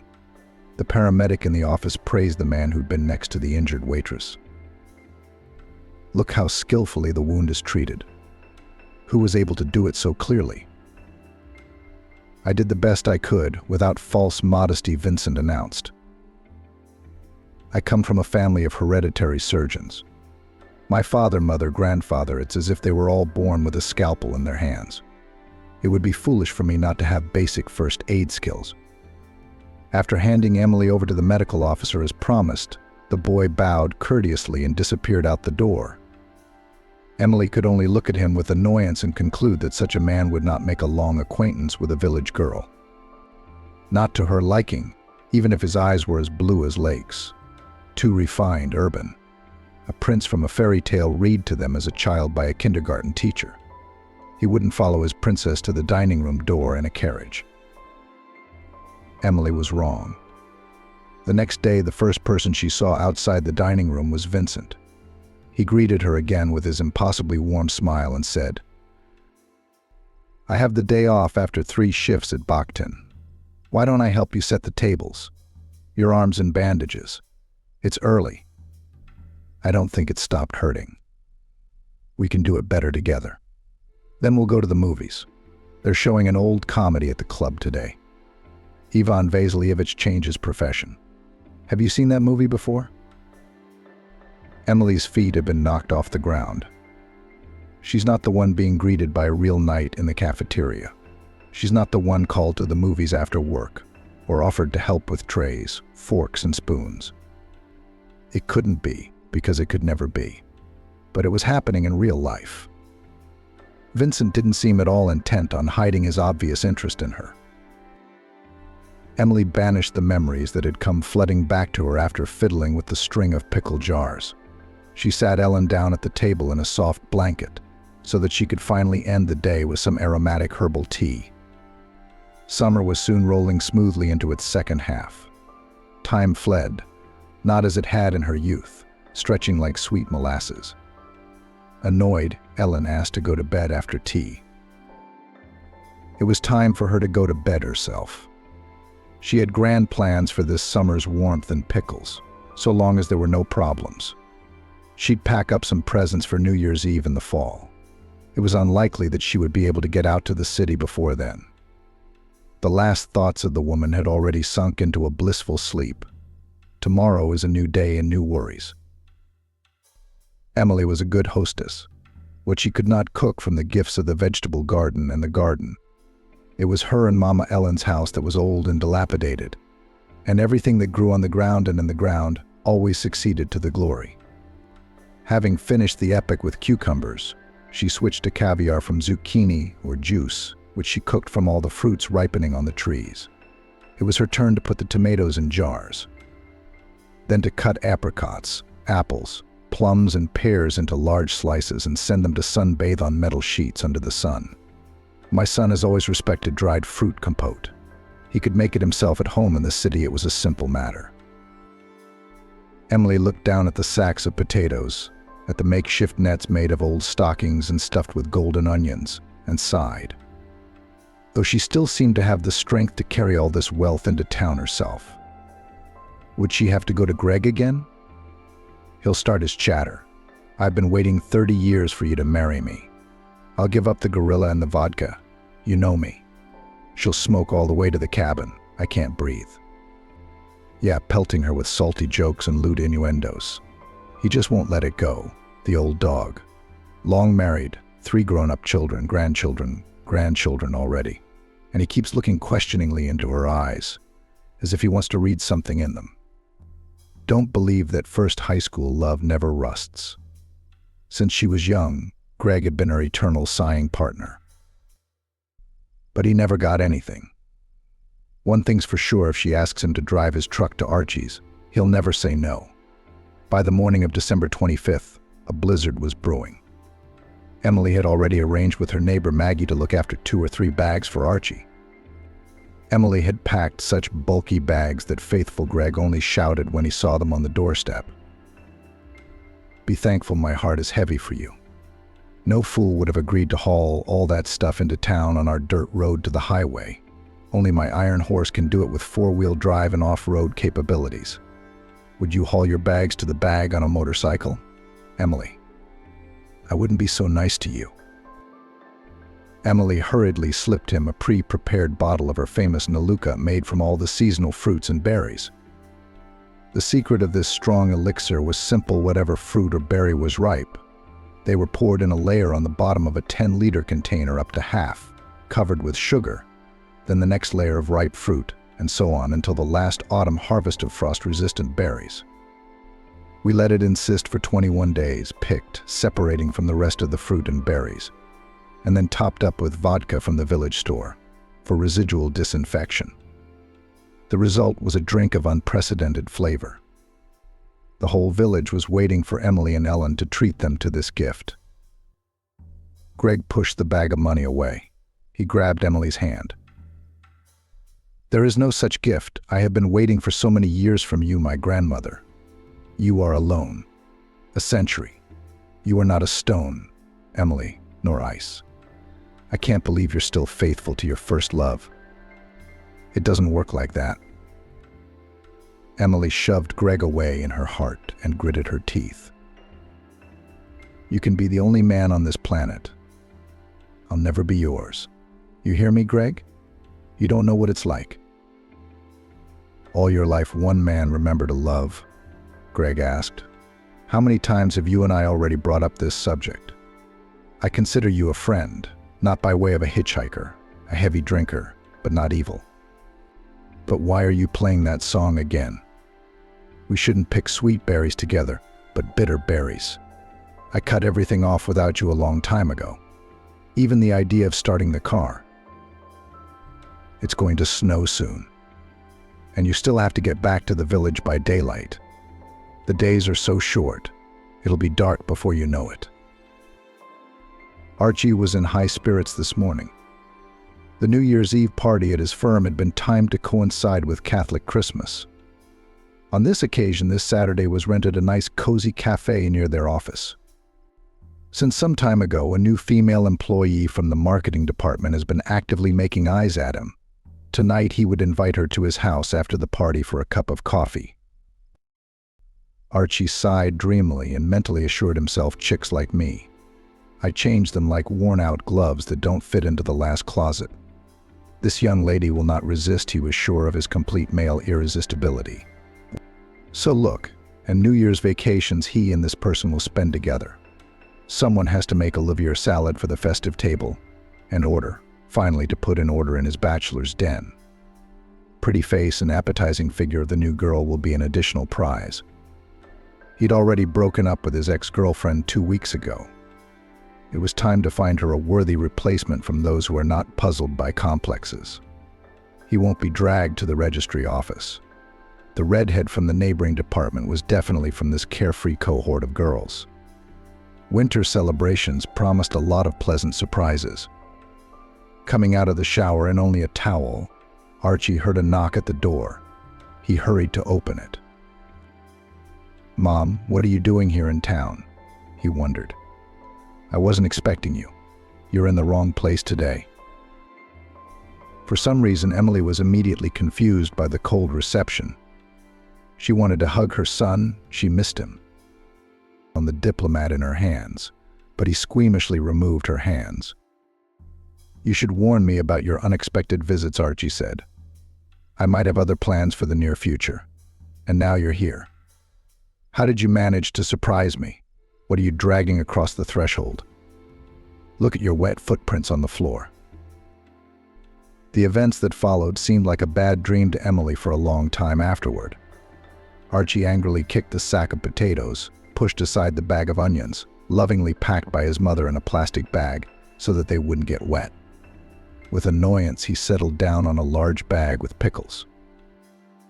"How could you think, Mother, that I was starving here? There's a supermarket around the corner. The shelves are full of goods." "I tried to get you some things for the winter holidays," Emily said. "Archie's used to all his own, homemade, natural." "Don't be such a country bumpkin," Archie said angrily. "I've been a city dweller for a long time, and I live by the rules of a big metropolis. I'm not going to waste time on your culinary riches. Pack all this stuff back up, and next time you'll give me a little more notice of your visit. I don't need a mother hen mooching over me like a little chicken. I think you have an old friend in town who's lonely. Go to her with all these presents. Make the old lady happy with a New Year's offering." The young man grabbed the grocery bags and started carrying them out to the entrance, without letting his mother enter the apartment, without at least offering to warm herself with tea. Emily couldn't believe this wasn't happening to her. Her son couldn't do this to her. What evil spells had this town put him under? The truck is probably already out of town and headed for home. She hadn't corresponded with her city friend in over a year. How to know if it was possible to visit her now, or would she also give her the runaround? The snowstorm was getting worse outside. The snow was falling not in large fluffy snowflakes, but in a sharp and chopping way. It was too early to reveal a face uncovered by clothes and headdresses. Archie, meanwhile, carried all his mother's presents out into the empty yard. The yard glistened in this weather, and darkness was slowly descending on Chicago, which liked to come early in the cold season. "I called a cab for you," Archie said. "I hope you remember your high school buddy's address clearly. I've wasted so much time with you. I've got to get cleaned up for the New Year's Eve party. You should know that. I'm going through some changes in my personal life. There's nothing for you to do here in Chicago anytime soon. I'll be fine on my own. I'm going to be 30 years old in April. I don't need your pesky tutelage anymore." A young guy came to the call, fussily began to put food supplies in the trunk, all the time looking back at the angry man, and for some reason the woman, who was writhing in pain, even thought to himself, there's something wrong between them. He is saying something to her. She looks pitifully and covers her face with her palm. But it's none of my business. I'll fulfill the order and go on my way. New Year's Eve and the vacations themselves, if you try for a couple of months. Then, until spring will feed me. Emily got into the car without looking back. It was so unbearably painful, as if something bright, always warming her soul, had been doused with viscous, stinking marsh mud. No bath gels and foams could wash it away. No bath gels and foams could drown out the vile odor of her soul's decay. She always bought in the store all these fragrant accessories for bathing, to pamper, to please Helene. The old woman was always delighted to smell them at home. But here, in this case, the vibes of the subtle odors were unable to remove that blackness. She only relaxed when she climbed into the back seat. The tears came in streams. There was no stopping their rapid flow. Though she didn't like to show weakness in public, she couldn't hold back. The driver asked her sympathetically, "Where are we going, lady?" The answer shocked him. "You can throw me out in a clear field," Emily said. "My son didn't even ask if I had the money to pay you for the job. Prices are different in the city. I don't have enough cash reserves for a long trip. You know," she suddenly became lively, "I can pay you back with village products. I have excellent potatoes, some onions, cylinders with cucumbers and tomatoes from my own beds. Will that pay?" This cab driver had seen a lot of things in his 2 years in Chicago, but he had never read such hopeless sorrow in anyone's eyes. It's like she just gave up a living son. He was now taking this woman to nowhere. And it felt like she'd just buried him. It didn't take him long to make up his mind, but soon he said, "Why do we need your gifts, Ma? I am. Can't we find a plate of pilaf and a cup of hot tea for a good man?" "What if I'm bad?" Emily asked. Come on, I'm not kidding. I have a good eye. I can always tell an honest and kind heart from a bad and deceitful one. I'm going to bring you back to my house. Don't be afraid of anything around me. Emily didn't have many highlights in her life, except a few trips with Archie to the sea and those happy times when they were so attached to each other. Once they arrived in sunny Miami, they both immediately fell in love with this southern land with azure sea, sand dunes, the cries of seagulls, daring dolphins swimming directly to the shore. Then, after high school, Archie graduated from a technical university in Chicago, and so there in the dormitory at first and stayed. He didn't make such a brilliant career, but his income was enough for his current expenses. Then I rented a cozy 2-room apartment almost in the center. He spent a lot of time in the company of student friends, and then colleagues. Emily soberly realized that a grown-up young man cannot keep near the mother's skirt.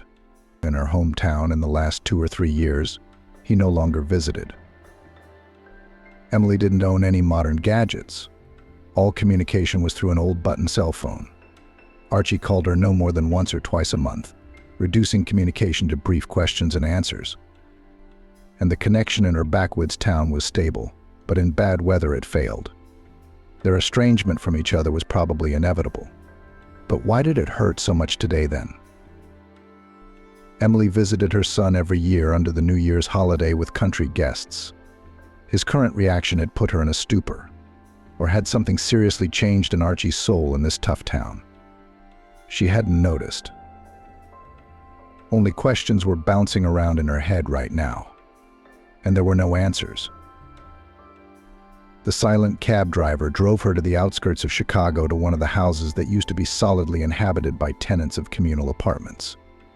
She was not mistaken, one of those huge apartments with many doors opening into a hallway and an impressive kitchen. She and a young boy had entered. At first she was confused.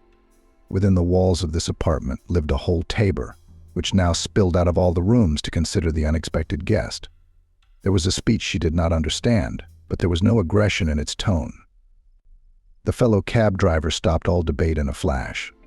A couple minutes later, she was ushered into an empty room with a small sofa, a coffee table, and an old TV on a dresser, rugs with national ornaments on the walls and floor. Women with smiles handed her a set of bed linens, a large blanket, terry towels, and house slippers. Brand new. Emily somehow immediately warmed in that welcoming warmth. After a couple minutes, she caught up. "Please, let's get my supplies from the trunk. Not as payment for your help, not for your wonderful hospitality, just for fun. In them and every potato, cucumber, tomato, a part of my soul.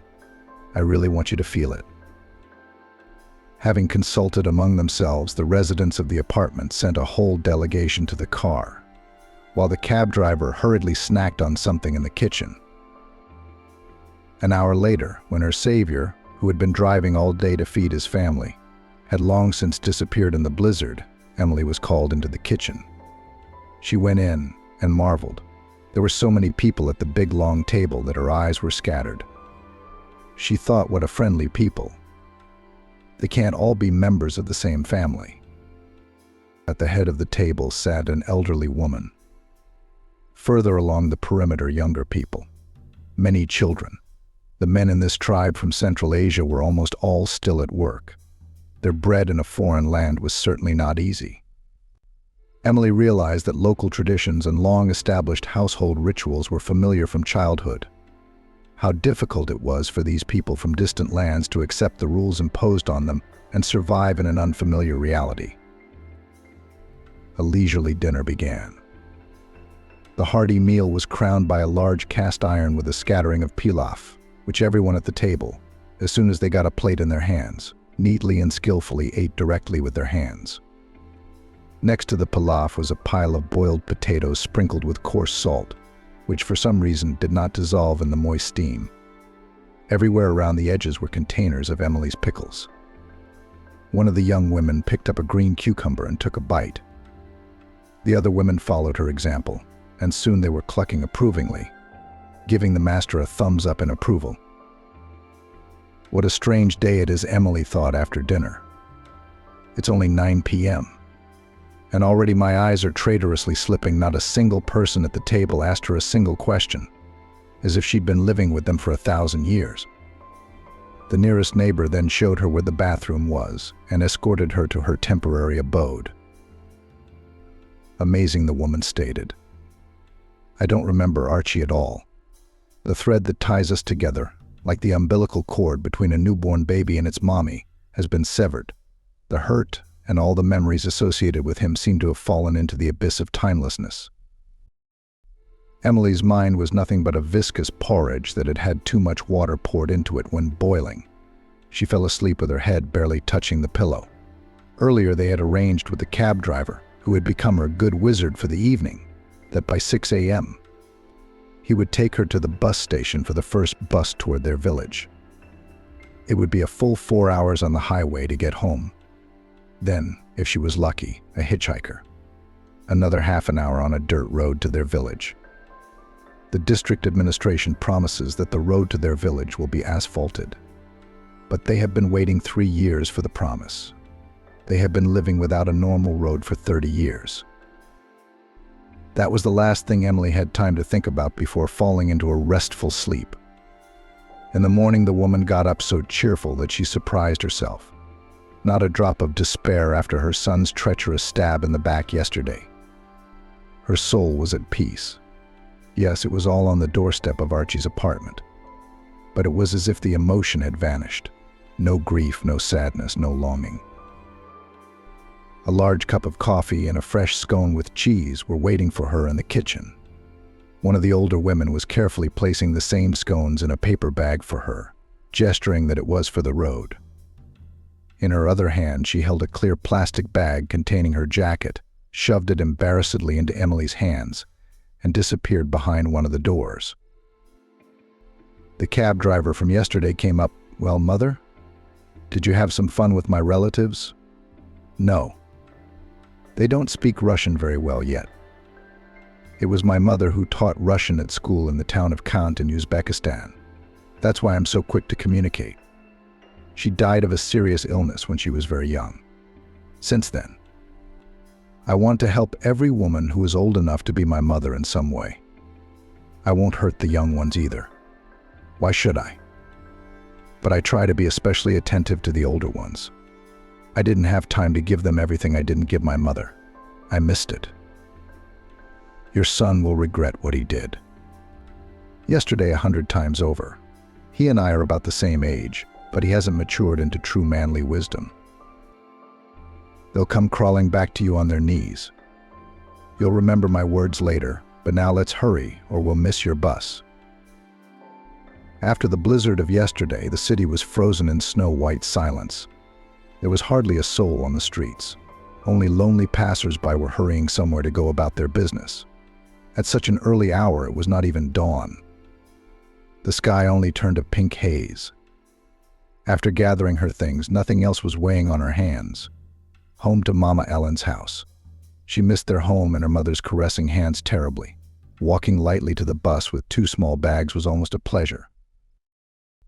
Emily bought a ticket for the first row of seats and climbed into the bus, which was already under steam and waiting for passengers to see her off. The cab driver waved goodbye once more, and she was suddenly so eager to remember her first and only love that she barely waited until everyone else had taken their seats. No one had bought a ticket next to her. She cozied up in 2 seats at once and plunged into the memories of 30 years ago. The love story of each couple is different. One has fatal passion simmering. The other has a craving for romance off the charts. The third duo builds relationships, as in the tragedies of Shakespeare. If you try to characterize the love of Emily and Vincent in one word, then the most suitable definition is pure mutual love at first sight. He'd noticed her, the girl staring helplessly at the piece of glass sticking out of her hand. She heaved with happiness the moment there was a cracking sound as he tore his cotton shirt into bandages. Their worlds were different. He came from a family of hereditary medical intellectuals. She is the daughter of Matthew and Ellen, born and raised in poverty by the Russian soil and post-war collective farms. Their points of contact were few. But does love ask whose hands to weave together?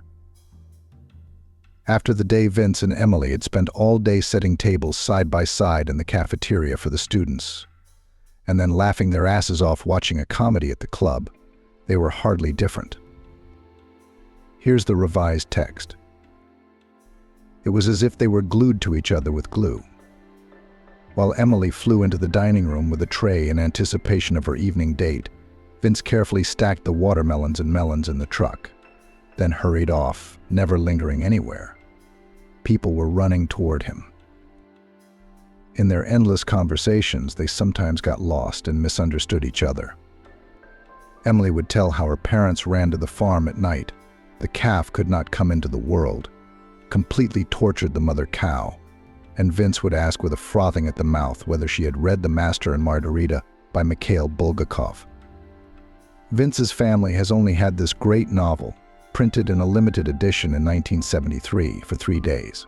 So he and his parents didn't eat or sleep for 3 days in order to have time to read the literary masterpiece. What Pontius Pilate? Who is Woland? Who are the Master and Margarita? Emily thought fearfully. I am so far from all this new stuff. Gently he took the girl by the hand and led her away to a club for dancing, a movie, or just wandering around the neighborhood. Not a hint of intimacy, just endless admiration. A hive that could not be played. Time inexorably flew forward. The days flashed by. Soon the students had to leave for the city. Emily and Vince were oblivious to their surroundings, lost in the marvelous gift of heaven, their first true love. Neither of them had any previous experience with the opposite sex. Vince, contrary to his parents' dreams, was not going to follow the path of a doctor, but was delirious with formulas, integrals and derivatives, the mysteries of theoretical mathematics. That's why he entered a technical university, not a medical school after school. He was not fond of girls, neither at school nor on the student bench. Once at the age of 15, he seemed to fall in love with a girl next to him, but tricksy, quiet, intelligent classmate attention did not complain. He wrote all the notes in class to the loser. She made eyes at him, waited faithfully for her idol after class on the sports field behind the school building. Vince's feelings waned. He's back to his sine qua non. Emily had more of his love lyrics in her life. Her faithful knight, henchman, admirer Greg had kept her busy since 5th grade. He pulled her thick braid mercilessly, demanded that she write her homework regularly. In the 8th grade, tried to kiss at the New Year's Eve party, but Amy guessed his intentions, prudently washed away from the school ball. As soon as Greg went outside to smoke with the boys, she was gone. Now Vince and Emily were lucky that the girl's boyfriend wasn't in the village. He had gone to the sea with his parents for 2 months.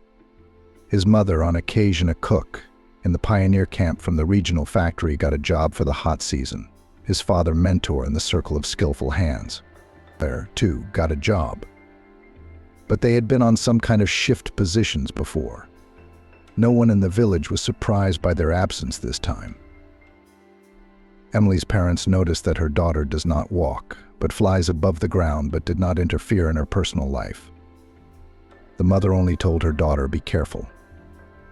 These good city boys are of a different mold, not like our country boys, who have what's on their minds, what's in their actions. Don't be afraid for me, Mommy. He's the best. He won't even lay a finger on me. We talk more and more. Yeah, we look at the stars at night. Naive thoughts. Who could beat Mother Nature and instincts? The last night before Vince left for home, he'd been so desperate to keep his hand in hers, so affectionate in Amy's eyes, that she couldn't understand what had come over her, what sweet eclipse had pushed her to do it. She rose up on her tiptoes and nestled her soft lips against Vince's, still smelling of the watermelon they'd just eaten together. The guy staggered back, wrapped his arms around the girl's shoulders, nuzzled his nose into the top of her head. Fire me. Don't provoke me. I haven't touched you on purpose all this time, love. I'm afraid if I touch you, I won't be able to stop. And I have to leave tomorrow. Who knows what lies ahead? And without stopping, Amy whispered into his ear. It's my decision, I trust you completely." Vince hadn't expected such boldness. In his 19 years, he hadn't yet known women. But he'd curiously perused the theory in his parents' manuals a long time ago. There was not an ounce of awkwardness, fear of seeming like an inexperienced novice. Of course, he had long dreamed of intimacy with Amy, but he was afraid of offending her, and in order not to lose his temper, deliberately did not even go to kisses, longer than on the cheek to say goodbye too dear to her, too careful of her honor, too respectful. There is such a reverent attitude to the object of his worship. Not all young men devise strategies and tactics to get their girlfriend into bed as quickly as possible. Back home, Vince intended to announce to his parents that he'd met the love of his life. This year he would travel to the village to visit Amy. Then she'd go to college and move closer to him in the city. When the time comes, they'll get married. The girl was too young to break her destiny. Love had decided everything for both of them. They couldn't resist, they couldn't delay. Amy had no regrets. Vince was over the moon. Later at night, after their shy, naive lovemaking, right in the field, amidst the flower buds swarming approvingly on a soft carpet of lush green grasses, they lay hugging each other for a long time, dreaming of the future. They would certainly have a family, certainly 3 children.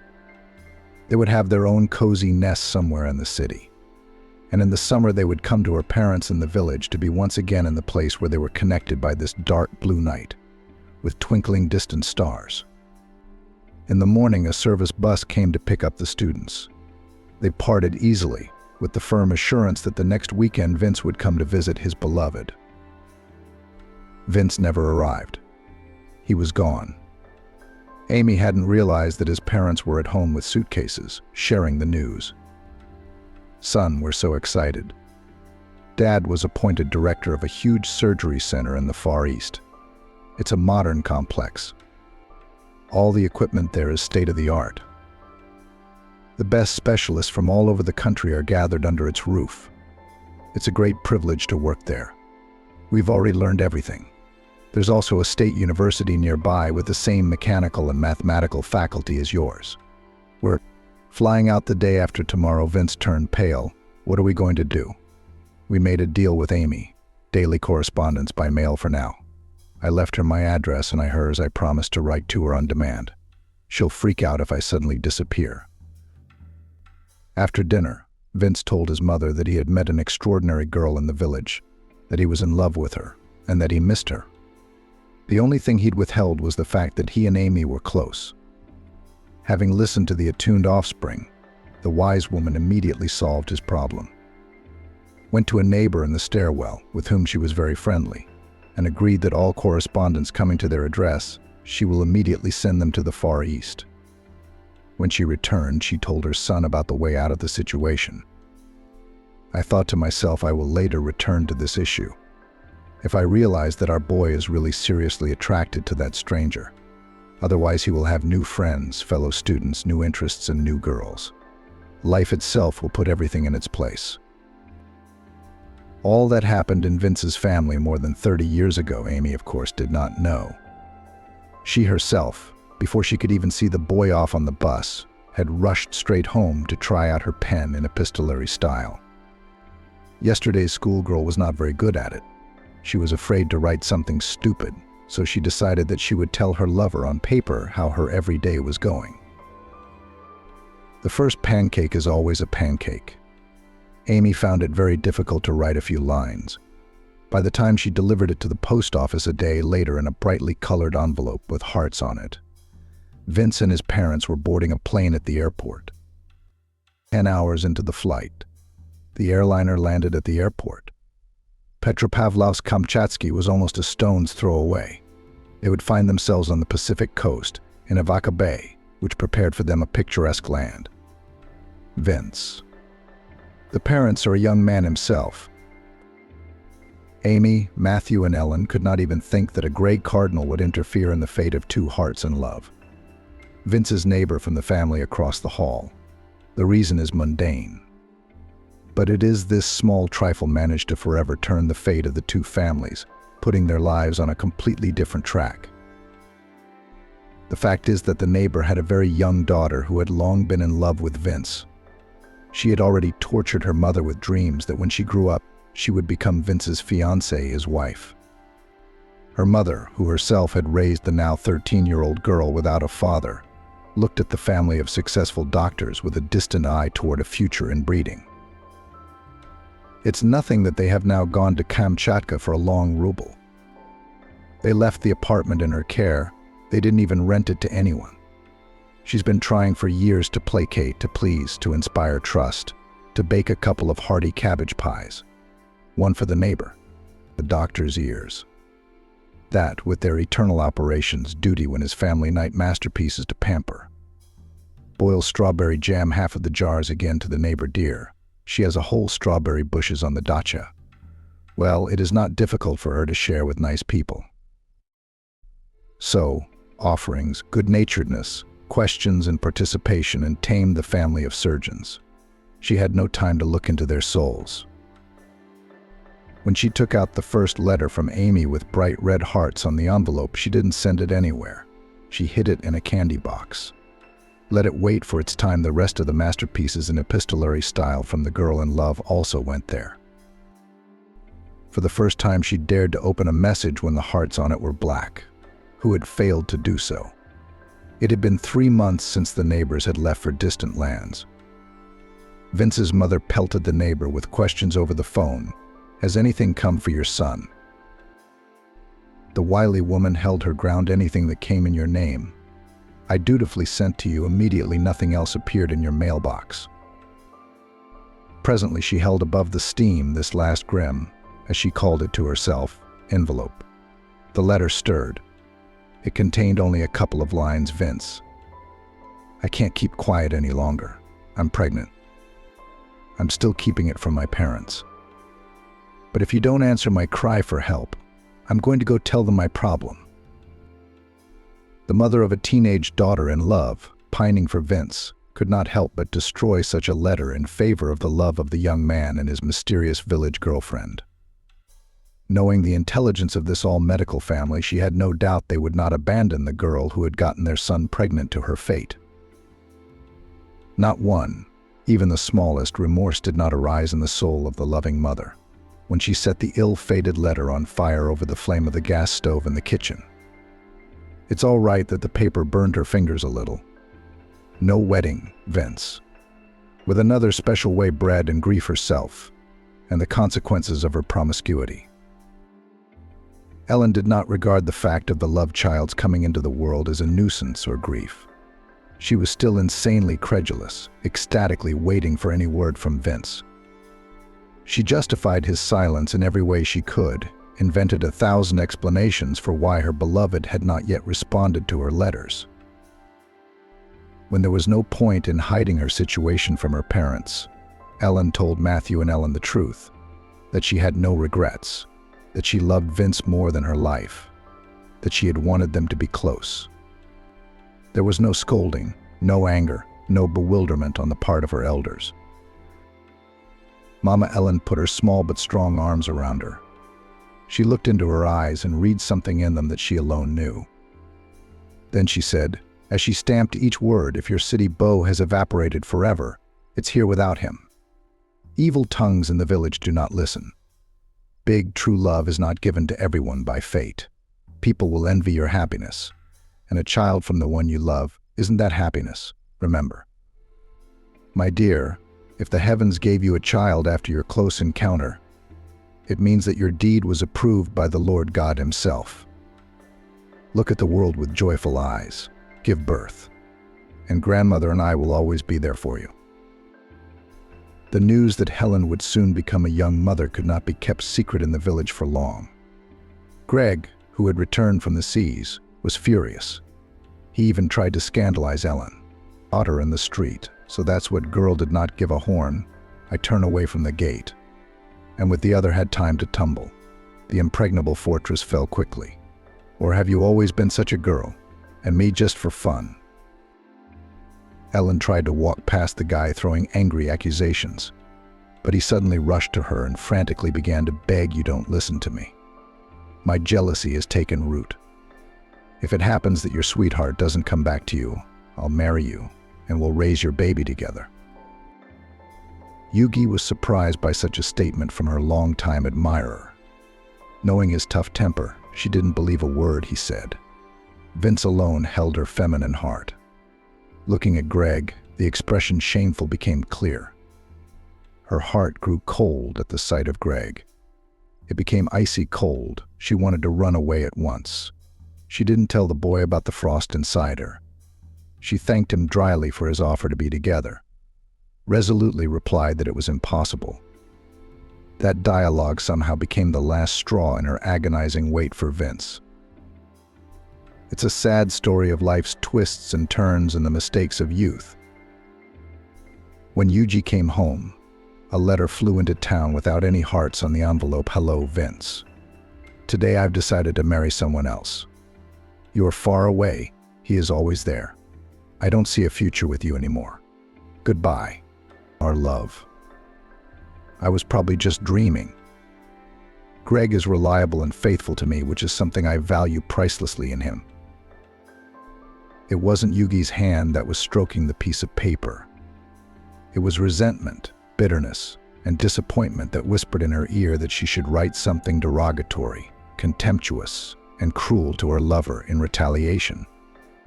But Yugi still wouldn't sling mud, retaliate, reprimand. There's such an expression, not fate. She thought it was just such a case.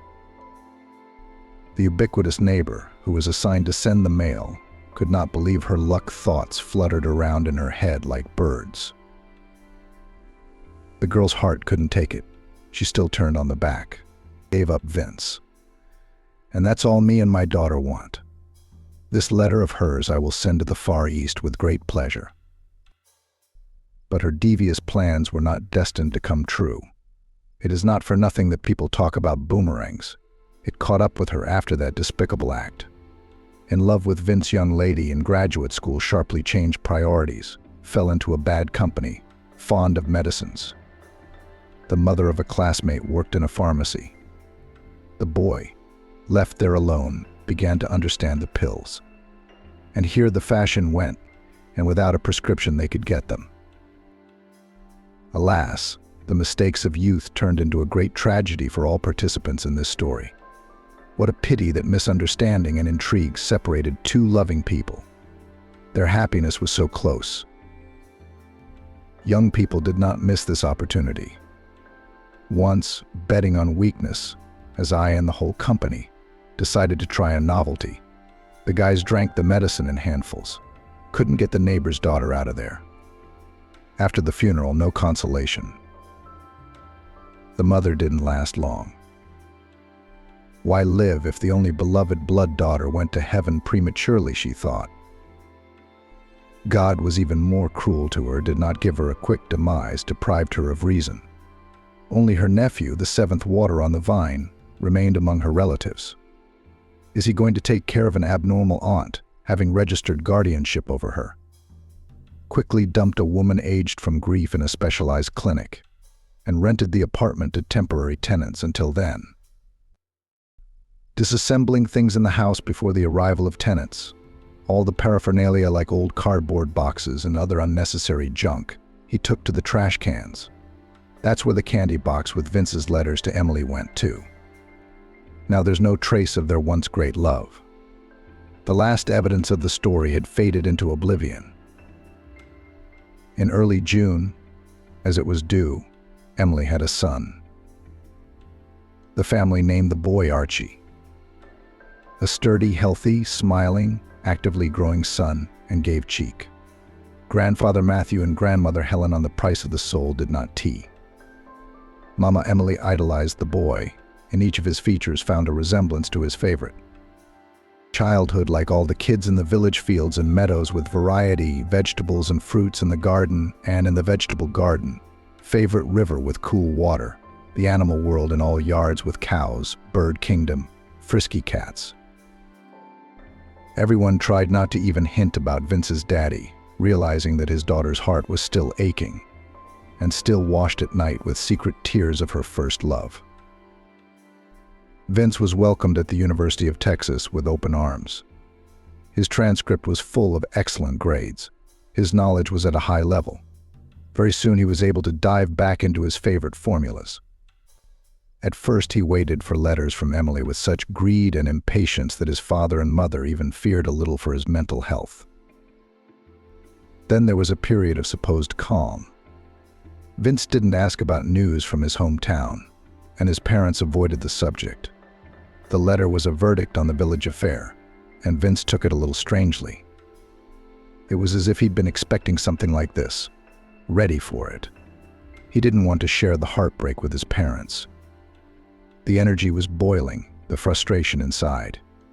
He evaluated the events himself, but he didn't voice it. However, youth, new discoveries, new places, new acquaintances took their toll. Gradually, it began to seem to him that he had made it all up. A field with soft grass, the scents of flowers, the greedy lips of his beloved, the sparkle in her eyes. Maybe everyone's first experience leaves such vivid emotions. And in reality, everything was not so romantic. Somewhere in his heart there were echoes of memories, and then they faded into a dreamlike haze, like a fairy tale set against the backdrop of the countryside. Vince had given himself fully to science and had excelled in it. Even before he graduated, a prestigious foreign magazine published a small monograph on the application of certain mathematical formulas to industry. The graduate student mastered the English language perfectly unthinkable for the mid-90s in Russia. The young mathematician was seriously interested in Great Britain and the USA.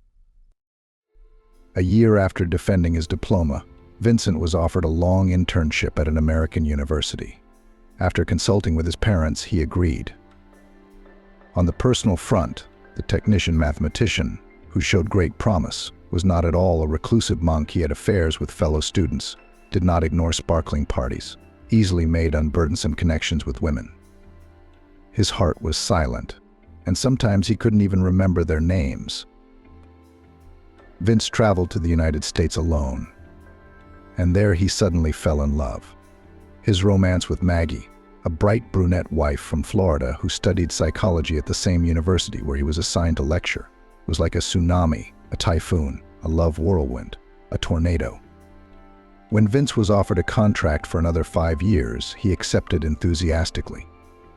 Maggie finished her studies and finally moved in with him on campus, where he was assigned an office cottage with a large emerald lawn at the entrance and a swimming pool in the backyard. Maggie had only one major disadvantage for health reasons. She couldn't have children. That had bothered Vince at first, but then he'd come to terms with it. He loved the woman with a strange, morbid affection. After the modest wedding, little had changed in their union. Vincent still worked night and day on his mathematics. His wife chose to become a housewife. After his successful university work and marriage, Vince became a resident of this Western country. He had not been to Russia for many years.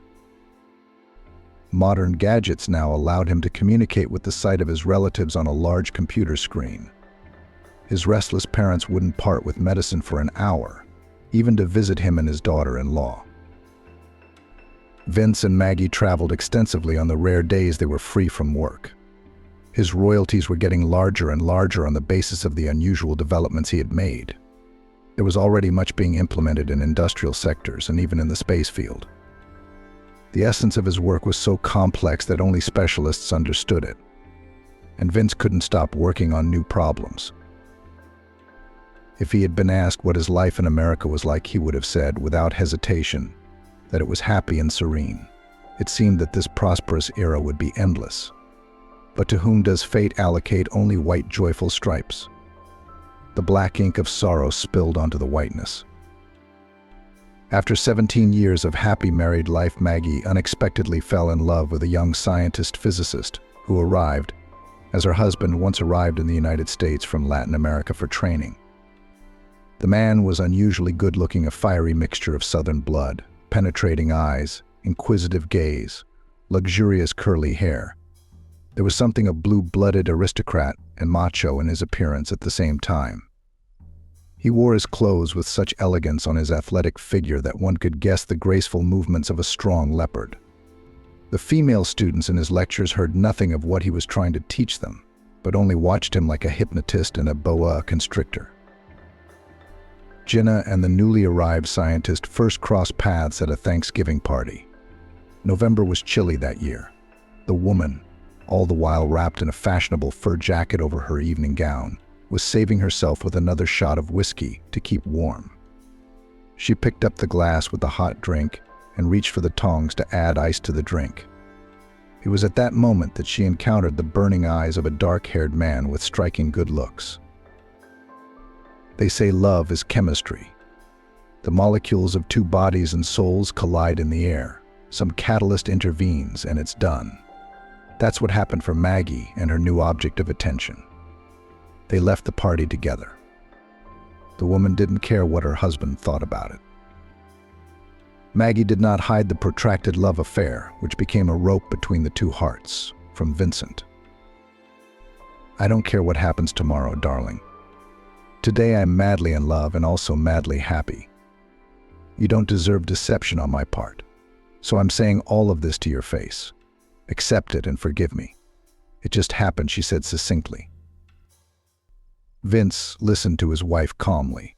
He had already guessed what was going on and was unsurprised by his reaction. The painful agony of the beginning of their relationship was gone. By and large, he did not care where and with whom his wife spends time. Their love had exhausted itself. Even the warmth was almost gone, just a tribute to the years they had spent together. Nothing more. He suddenly had a sudden urge to leave everything in this distant country, which had never really become his native country, and return to Russia to his parents. But the laws did not allow him to disappear overnight after his divorce from his wife. He was still bound by certain obligations with the university. Some scientific developments continued, and lectures went on as usual. It was necessary to solve issues with real estate and other property, earned over years of hard work as a specialist of his level. The government and the company he worked for paid generously. Vince had amassed a considerable amount of capital that could help him start from scratch back home. It took him 2 seemingly endless years to resolve all the legal issues. Of course, during his stay there, he went to Russia several times to see his parents in person, but he never traveled further than the Far East. Now he wanted to travel to the places of his childhood, youth, and student years. The plans were grandiose. And then there was a meeting with his classmates in his hometown. He really wanted to take an active part in it. Archie's New Year's Eve romance, which had almost been ruined by his mother's sudden arrival with suitcases, had been a stormy and memorable one. Mandy was amazing. She had only one drawback: she was constantly, like a powerful vacuum cleaner, pulling out all of Archie's earnings. After a couple of months, it became clear that not only salaries and advances, but also rainy day reserves were flying into the wind. And Mandy kept saying, "Kitty, you're so cool. Buy me that purse that drove me crazy at the mall." Her mistress didn't want to do any of the housework. They ordered food from restaurants all the time. Cleaning the apartment once a week had to be done by a cleaning company. Inside, Archie began to grow a deafening irritation. But it was not so easy to get rid of the mistress who loved broad gestures. By the May holidays, she broke the news to him that she was pregnant. She talked about a stamp in the passport, a fashionable wedding dress from the latest collection, and necessarily diamonds and small ears, so that all her friends collapsed from envy. Marriage wasn't exactly in Archie's plans. He was visibly successful. At this time, his companion was sitting with her friends at the bar and sharing her plans for the near future. "Girls, another sucker has fallen for my bait. I have already told him the fairy tale that we will have a child. Now he's looking for a way out, and I have the next trump card up my sleeve. I'll tell him I'm ready to get rid of the baby. How would he know that after the first abortion I probably won't have children? And I'm a child-free person myself. I don't need cute babies screaming in diapers. Aren't you afraid that one of your men will figure out your pregnancy adventure?" one of her friends asked, stirring her cocktail with a bright red plastic straw. "What are you talking about?" the experienced schemer grinned. Most modern men are so afraid of the legal marriage stamp in their passports that they rush to count the payoffs for their freedom. Archie, meanwhile, was running through his head a combination of how to pull off a deal on behalf of his company and get a big kickback for services from the suppliers. He had no experience with commercial subterfuge. But that was okay, he could handle it. The main thing is that the preparation of this contract was entrusted to him. There was one thing the man hadn't considered. His boss was a clever businessman. He noticed the greedy gleam in his subordinate's eyes when talking about a new equipment purchase. So he instructed the security service to follow Archie in all his movements. A week later on his desk was a full report on the unbridled appetites of Mandy, who also worked in the same firm. Experienced servicemen through her friends also got to know about the scam she had planned. They even knew that Archie had already accepted the terms of separation from his mistress. Even crossed himself mentally, Lord, let him go to all four sides. What marriage? What children? From all this only unnecessary troubles appear. The company decided to catch Archie red-handed at the moment of his meeting with the machine manufacturers. So the two sides hit it off. The reward envelope is already in Archie's hands. It's time for a different scenario. Considering that this was the first attempt of the employee to pocket the fee for the deal in order to purchase not the best quality equipment, the chief fired Archie without severance pay. A rumor was immediately started following the man unreliable specialists are not recommended to hire him. All of Emily's aspirations and endeavors went down the social garbage chute. How many lessons she once gave her boy, how many times before entering the technical university she took him to tutors in the city, so that he could pass exams with high scores and enter the budget. The unified state exams were then introduced in the region as a trial experiment. Neither teachers nor students knew yet how this system would work. But he and Archie succeeded. How much later, in her student years, she fed, drank, clothed him? Would a young man be able to live on a paltry scholarship with his already then considerable demands? And it was their habit all summer to prepare supplies for the winter, to then solemnly hand the tasty gifts to their son. It had been 6 months now, and Emily still couldn't understand what had made Archie kick her out of the house in a blizzard, but she didn't want to find out what he was up to. She and her mother were still screwing jars of pickles and jam together this summer under long conversations, and they were still so fond of each other. They had no idea that Archie, long since separated from Maggie, was now living on casual labor. He was addicted to cheap hard liquor brought from unknown sources to the convenience store around the corner. His mother was unaware that now he would consider it a blessing to boil those homemade potatoes and snack on vodka with his mother's crunchy cucumber. Sometimes he had the impulse to go to the village and apologize, but his pride was not all drowned in the swamp of degrees. Here he will find a permanent job, he will rub everyone's nose in it, and then he will appear as a queen in his small homeland. The 30th anniversary of his graduation had been a very heartwarming occasion.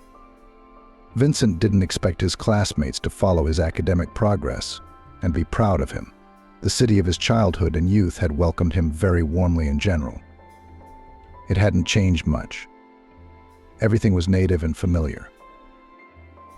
After hearing about the tragic events in the family of his former neighbors in the stairwell, Vincent thought, I wish I knew how my life would have turned out if my father had not been assigned to that new surgical center in the Far East. Some annoying worm in his soul began to nudge him go to that village where you met your first love. No one is obliging you to anything, but don't you yourself want to put an end to that long-ago story? Hiring an automobile, still a novelty in this region, he set off. This western manner had always been to his liking. He vaguely remembered the name of the village where he had once harvested watermelons and melons in the melons fields, but that didn't bother him at all. He remembered the approximate route. He got there quickly on the highway, but when he turned onto a dirt road, he grinned to himself. Some things haven't changed a bit in more than 30 years. He was caught up by a UA's truck running on all sides, and Vincent, who had just stopped for a snack before it got dark, raised his hand to ask the driver to stop. Good people, good evening, he greeted the middle-aged man. Can you tell me how far it is to the village? I haven't been in your neighborhood for very many years. The owner of the Uazik looked around the foreigner curiously, at his appearance a gentleman in an expensive jacket and new jeans. Are you going to visit someone? Or so, driving around the neighborhood for idle curiosity, he asked. I'm looking for some people I know, Uncle Matthew and Aunt Ellen's family. They had a daughter, Emily. Vincent answered honestly, deciding not to be sarcastic. They do. The man nodded. Only the head of the family has been dead for about 7 years. The rest of them are alive and well. Vincent's breath caught in the excitement, and he could barely move his tongue. Emily and her husband are separated, aren't they? Family, kids. Emily has a son, the man replied. After hearing about the tragic events in the family of his former stairwell neighbors, Vincent thought, I wonder how my life would have turned out if my father hadn't been assigned to that new surgical center in the Far East. Some annoying worm in his soul began to nudge him, go to that village where you met your first love.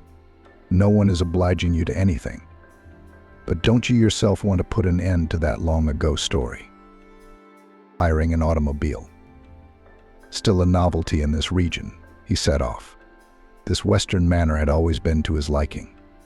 He vaguely remembered the name of the village where he had once harvested watermelons and melons in the melon fields, but that didn't bother him at all.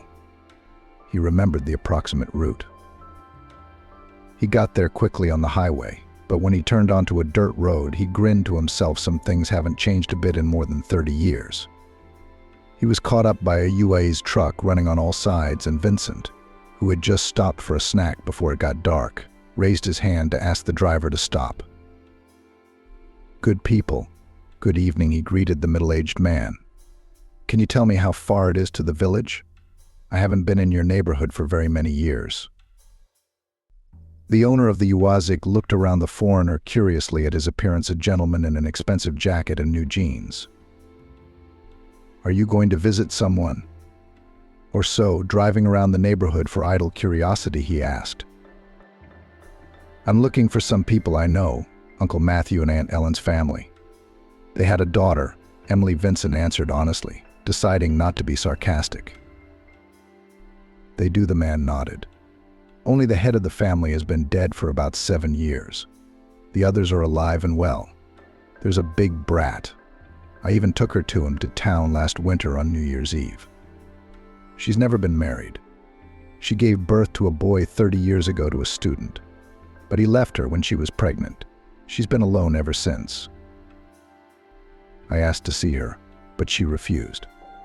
But I'm a little more than that with you, Yuji, said the man. Greg looked suspiciously at the colorful man, jumped into his UAZ and drove off across the field. Vince stood in the middle of the road in complete confusion. Then, just as quickly, he climbed into the car, unable to wait any longer. Now he would find his first love, his first woman, and what would be will be. In the village, he found the old cottage of Ellen's family. No hesitation. It's dark. Behind the pattern of this curtain, a bright light burned in the hut. The muffled sound of a television could be heard from the open window. He walked from the gate to the porch on trembling legs, climbed the 3 steps and knocked on the door. Behind it came brisk footsteps and a woman's whisper. Emily, look who it is. You've come to see us at night. Emily threw a warm shawl around her shoulders. She had just bathed her mother and was dressing her in clean clothes. She had just bathed her mother and was dressing her in clean clothes as she dressed her.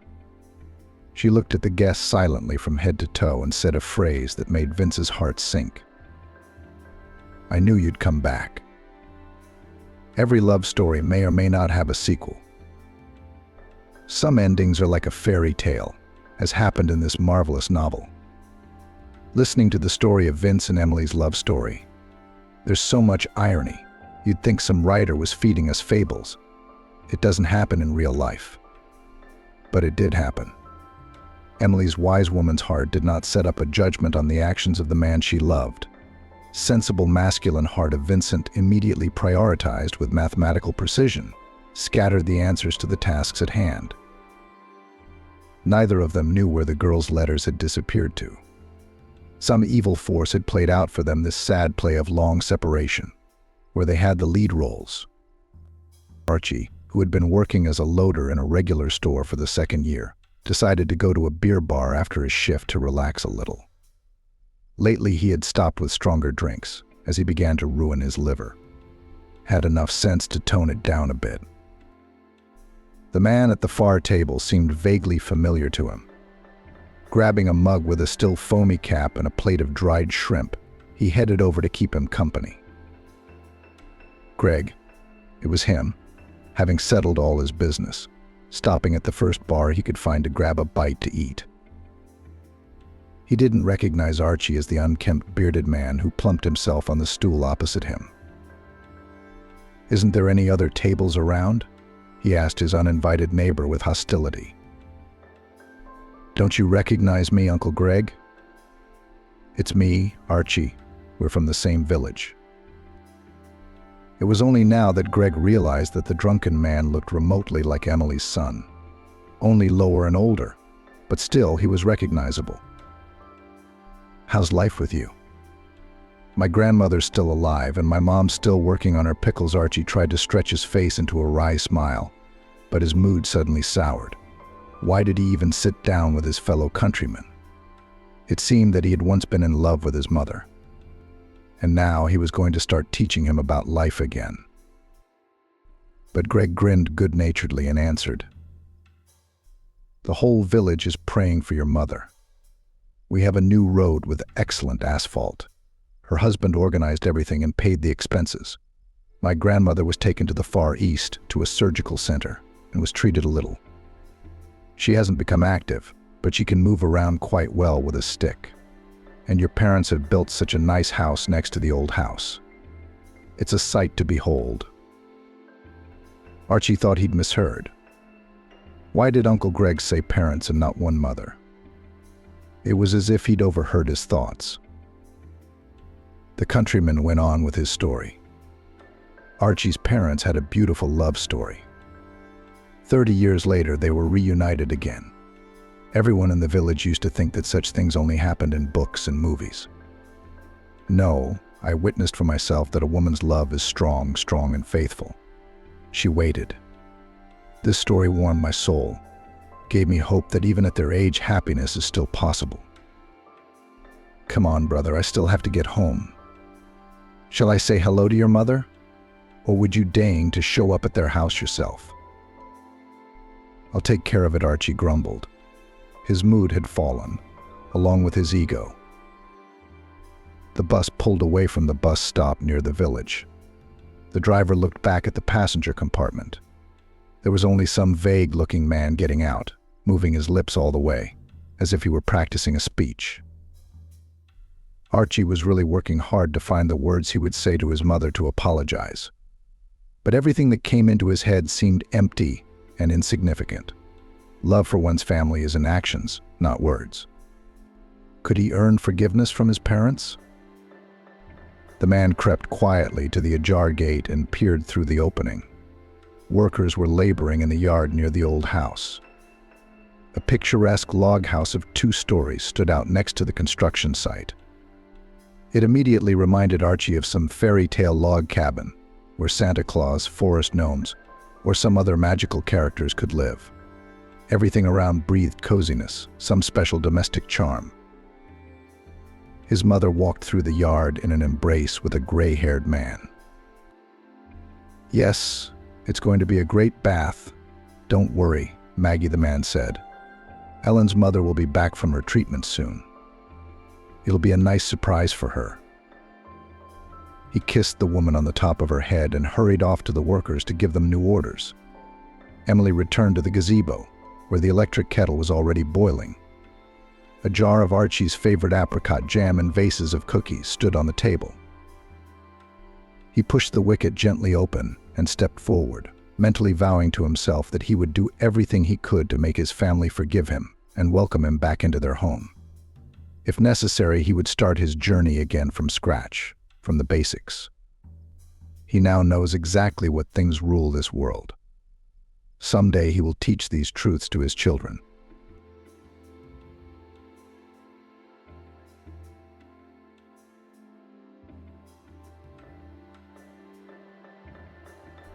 "Mommy, look what a boat Grandpa made for me," Vivian exclaimed as soon as she saw it. It was early spring outside. The snow had just begun to melt, but all the puddles had already turned into streams, around which the children were running merrily, shouting and laughing. Everyone had paper boats, and some of them had real wooden boats made by their fathers or grandfathers on the weekend. Near a large tree, from which large drops of melting snow were falling, stood a girl of 8, tall for her age. She looked longingly in front of her. She didn't have a boat. Her mom was at work, so she couldn't make one. And the girl had no one else, not even friends. They had recently moved to a new house, and she had not yet had time to get acquainted with anyone, but she liked to go out. But it was hard to have fun when everyone was playing and laughing and no one wanted you. Lily sighed and pouted her lips in resentment. On a bench a little away from the brooks and trees sat a short old man with gray tangled hair and a gray-brown cotton jacket. On his feet were very shabby boots that must have been cold. He looked at the children with a smile, then shifted his gaze to the girl and lowered his head sadly. After a few seconds, some idea occurred to the old man. He jumped up from the bench and ran somewhere towards the house. He knocked on the door. A rather tall woman came out on the porch with a vacuum cleaner in her hands. She asked the old man something menacingly, but when he explained what he wanted, she nodded her head and went into the house. A few seconds later, she returned with a piece of paper. The old man nodded gratefully and returned to his bench. He began to fold the paper into something that looked like a ship. He did it in a very unusual way, in his own way, and even managed to attract the girl's attention. It should be recognized that this old man was one of those who, with his kindness and charm, could make people to himself. He was helped by everyone to whom he turned for help. Either he managed to pity them, or he was able to choose those who were able to sympathize. Nobody knew such people who would not refuse help, but everyone helped, and he never said no when he was asked.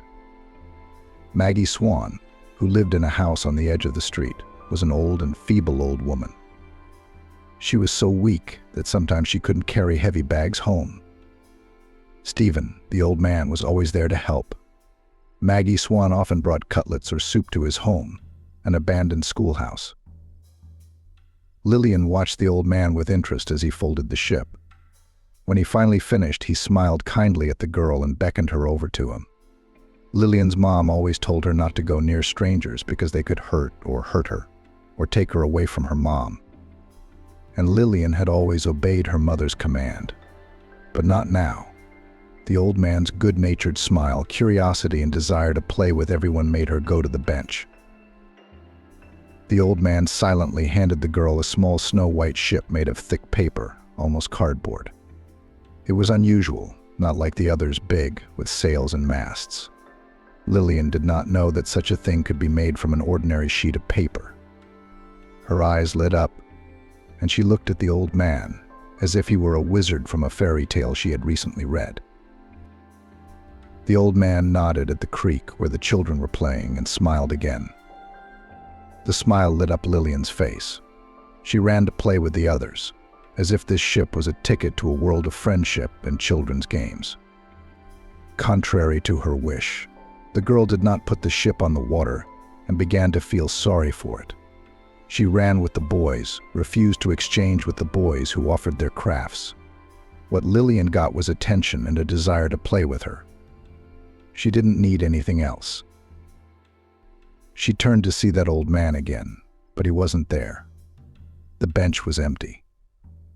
Lillian looked sadly at the ship and ran home. She would be sure to keep it. No other way, for it was a gift from a real wizard. At home, Lily waited impatiently for her mother. She had to come home from work in the evening, about 5 o'clock. The girl was so impatient to tell about the ship that she forgot to eat and did not even turn on her favorite cartoons, which were only on Saturdays and only at this time. She kept running to the window to see her mother's red coat or her blue beret. But Mom was lingering somewhere. When the hand of the clock passed 5, Lily began to worry. She didn't move away from the window anymore. Tears almost came to her eyes. What if Mommy, like Daddy once, didn't come? The girl was afraid that it would happen again. But fortunately, this time her fears were in vain. Lily's mom, Vivian, came half an hour after the promised time. Lily threw herself on her neck, not even allowing her to put the bags on the floor. "What's wrong?" Vivian exclaimed. "I thought you weren't coming as Daddy," almost sobbed the girl. Sweet Vivian hugged her daughter and squatted down. Lily, like most children, was often dramatic, but it was enough to caress her, and her resentments usually ended after a series of favorite cartoons, or after a batch of ice cream bought especially for her. Now she wiped away her tears with her sleeve and smiled broadly. "Look what I have," shouted the girl and ran off to her room. Vivian smiled and shook her head, trying to get her boots off before her daughter arrived. Lily came running in just a few seconds later and held out a snow-white ship to her mother. Vivian took it in her hands and bowed her head. She examined it closely and came across a faded, barely legible inscription. The woman aghast and drew back, not knowing what to say. "Honey, where did you get it?" The old man on the bench, Lily shrugged. "He made it for me." "What did he look like?" Lily wondered. She wasn't good at describing people, so she could only name clothes. Vivian handed her daughter the grocery bags and asked her to sort through them, and went to her room. She sat down tiredly on her bed and sighed. The woman couldn't believe her eyes and still thought she had only imagined it. Vivian reached into her locker and pulled out an old shoebox from there. She carefully removed the lid with trembling fingers and exhaled noisily. Rarely did she have to open this cherished box. For years, it had been filled with old trinkets that anyone else would have called junk when they opened a shoebox. But for Vivian, it was the only thing that connected her to her parents. Or rather, so she thought. Vivian Laurel's mom was indeed dead. She had died of cancer when the girl was 13. Her father, on the other hand, had gone missing 3 years earlier. At the age of 13, Vivian was left alone. The boon of her upbringing was taken by an aunt, her father's sister, Helen. She was younger than her brother, unmarried, and belonged to the type of people who believed that nothing could be better than freedom. So she never restricted her niece in anything. However, her upbringing, too. She was not particularly engaged, preferring to write memoirs, go to modeling shoots, and celebrate contracts with her many lovers, which she had at least 6 for the time that Vivian lived with her. Except the last one had lingered for 2 years with her son Damien. Ellen had never treated her niece with warmth or anything of the sort. She simply didn't care for the girl. At times she would walk into her room, look at Vivian aloofly, nod her thoughts, and leave. At the age of 18, she subtly began to hint that it was time for her niece to do the honors, and that she was too busy in someone else's house. From then on, Vivian started living on her own. She had been working part-time before, saving money for the future, and now she began to live on her own. 16 years ago, a 13-year-old girl named Vivian sat on a narrow bed with flowered sheets. She was holding a ship made of paper. It had a mast and sails, and was not like the ones the children played with on the street. The girl's face was streaked with tears. She looked sadly at the ship. Her hand trembled. "And what did you get me wrong with this toy?" "Aren't you 5 years old?" Rolling her eyes, she asked Ellen, who leaned against the door and looked at her niece. She was a tall, thin woman with long curly hair and a very pretty face. The woman preferred to wear expensive brand-name clothes and wore good makeup. As a child, Vivian often heard from her mother that she didn't know where she got the money for all this, because Ellen never had a proper job. Once in a while, she sold her graphomaniacal writings to publishing houses and received modest money for photo shoots as a model. "Daddy made this for me," the girl replied, coping with her emotions, and hid the ship in a small shoebox that stood beside her. When the lid was in place, Vivian clutched the box to her chest. Your father has been gone for 3 years. No? There's no telling where he is, Ellen shrugged. It's about time you started living your own life. Your mother wasn't very good at it, though. Vivian looked at her aunt with hatred and clenched her teeth. A storm of emotions rose up in her over the mention of her mother in such a negative way.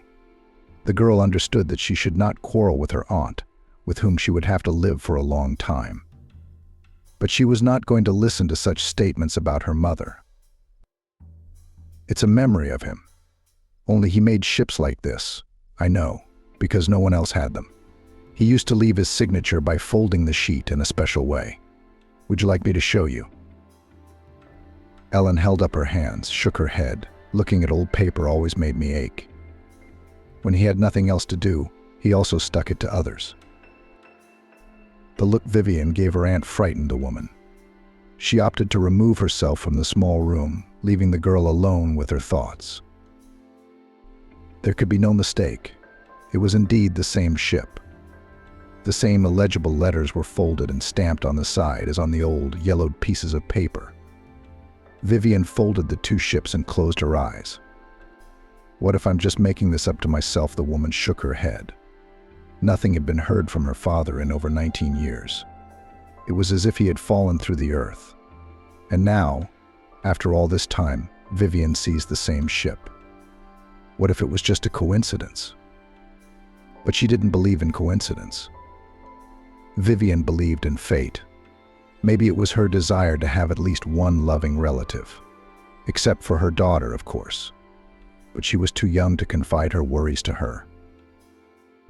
Vivian had never been an optimist. Quite the opposite. Life didn't give her moments to believe in miracles or happy endings. First her father disappeared, then her mother died. A self-obsessed aunt became her guardian. At 19, it seemed that life was finally starting to get better. When the young girl was in law school, she got a boyfriend and they started living together. It seemed then that it would always be good. But fate never left Vivian. They just gave her a little respite. And then years later, there was grief in her life again. The usual ordinary grief. The woman was glad to have her daughter, but she was very afraid for her. In essence, Lily was all Vivian had left. And the tiny chance that her father was still alive lit a faint flame in the long-lost woman's soul. Lily, Vivian shouted, putting the box away. She had never shown it to anyone since that day at Ellen's house. It seemed to be something private and intimate, something to be hidden and given to no one. Honey, come here. Lily ran into the room. Her face was smeared with flour. It certainly didn't escape her mother's attentive gaze. Vivian looked at her daughter with that maternal look that made it impossible to lie. Lowering her eyes, Lillian confessed. I dropped the flour. The whole packet. I meant to make cheesecakes this morning, but I remembered too late. I thought I'd have it cleaned up before you got here. Kids, Vivian thought and shook her head. For a second, the heavy thoughts were gone from her head and she looked at her daughter with a smile. Lily was the only ray of light in her life, and she wasn't ready to lose it. Okay, we'll deal with the flour, Vivian said. You'd better tell me, where was the old man who made you the boat? Lillian sighed and tried to explain the place. Vivian had grown up in this town, so she knew the streets and nooks and crannies very well. However, even she had a hard time figuring out the location from her daughter's clumsy and slightly awkward description. The garages are near the village? Vivian shrieked when she finally understood. Lillian shrugged her shoulders. If it's not them, I've completely forgotten the town. Lily didn't understand half of her mother's words, so she just nodded and pulled her by the hand into the kitchen. Come on, I'm hungry. Oh, you'll be hungry all day. I want rice with a cutlet. The girl nodded and rushed into the kitchen. But first, let's remove the flour. Vivian grinned. A heavy sigh sounded on a cool spring street near a small village. It wasn't really a village, but a part of the city where private houses were still standing. When the center and most of the districts were given for the construction of high-rise buildings, the inhabitants of this part of the city refused, and there remained a settlement of private houses. It was quite small, but because of the heavy car traffic and the large number of plantations, it was sought after by teenagers in the evenings and children during the day. Vivian had no idea how her 18-year-old daughter had found this settlement if it was far enough away from their apartment. Instead, the woman was greeted by the familiar fresh air and a view that hadn't changed at all. It was worth saying, the settlement hadn't changed in the 10 years she'd been out of town. Unlike the town, where new stores, buildings, schools, and kindergartens had sprung up, here stood the old grocery store, where a tall, full-figured Nellie, who never wore a blue apron, probably still worked. Vivian and her friends often ran behind the garages or sat in the village's cowering playground. Besides, there were lots of abandoned houses here, a teenager's paradise. There were streams and puddles everywhere. But Vivian remembered the way to the garages. She knew she wasn't likely to find anything there, but it was worth a try. Then she intended to ask around. In a place like this, everybody knows everybody. Really, Vivian grinned. The garages hadn't changed at all, except that they were a little dimmer than they had been 10 years ago. They still stood close together. In the middle was a beaten path where teenagers ran around, and one garage had an old 9-wheeler on it. No one knew how it had gotten there, but it had been there since before Vivian had moved in with her aunt. Out of the corner of her eye, she could see the bench where the old man had been sitting, according to Lillian's story. And a little farther away stood an old, centuries-old oak tree, its branches spreading out for many meters. There stood the girl. Vivian looked around more carefully, hoping to find some hint of the old man who had made the boat. "Girl, you shouldn't stand where the cars go," a loud, very sonorous male voice sounded behind her. Vivian turned indignantly toward the man and opened her mouth to say what she thought, but she failed. "Damien, are you okay?" she said. In front of the woman stood her longtime and not the most pleasant acquaintance. He was the type of memory that you didn't really want to remember. Tall, blonde-haired, and very much like her. Oh gods, how badly did Vivian want him gone, disappear, like her father had once been, without a trace. That was her ultimate dream at 16, the woman thought. To meet him now was a complete surprise to her. "I live here." "How you ended up here is the question," the man grinned. Damien was a year older than Vivian, but he was in the same grade as her. Due to a lot of moving around by his father, who was in the military, he changed schools often. A year after Laurel, Vivian's mom, died, Ellen got together with Damien's dad and the boy moved in with them. Or rather, he moved in with Vivian, for he shared a room with her for the next 2.5 years. It was a terrible 2.5 years. Vivian preferred never to remember them. 13 years ago, a tall, blonde-haired boy had flown into the room and thrown his backpack right onto the floor. The backpack was light. There were hardly any textbooks in it, but it hit the leg of a girl who was sitting at her desk trying to do her homework. It's worth saying, Vivian had always studied hard, trying to get good grades. But lately, because of the presence of an uninvited neighbor, she had fallen behind in her studies. So she had to do her homework when no one was in the apartment. Luckily, Damien liked to hang out after school with his buddies. "How many times do I have to tell you not to throw things in the room?" the girl asked angrily, not turning around. She had already started looking for her old headphones to isolate herself from Damien's chatter. Yes, it was his favorite thing to talk. While Vivian did her homework, he pestered her constantly. "This is my room too, Prickles. And you should stop worrying about order like this apartment is yours," Damien said. Vivian couldn't take it anymore and turned to face the guy. "You know, it doesn't matter where you are. Throwing things on the floor, talking loudly all night is unacceptable anywhere," she replied. Damien grinned and tossed the tattered tennis ball from one hand to the other. "You're too right, baby girl. We're only 9 months apart," the girl muttered resentfully and went back to her algebra homework.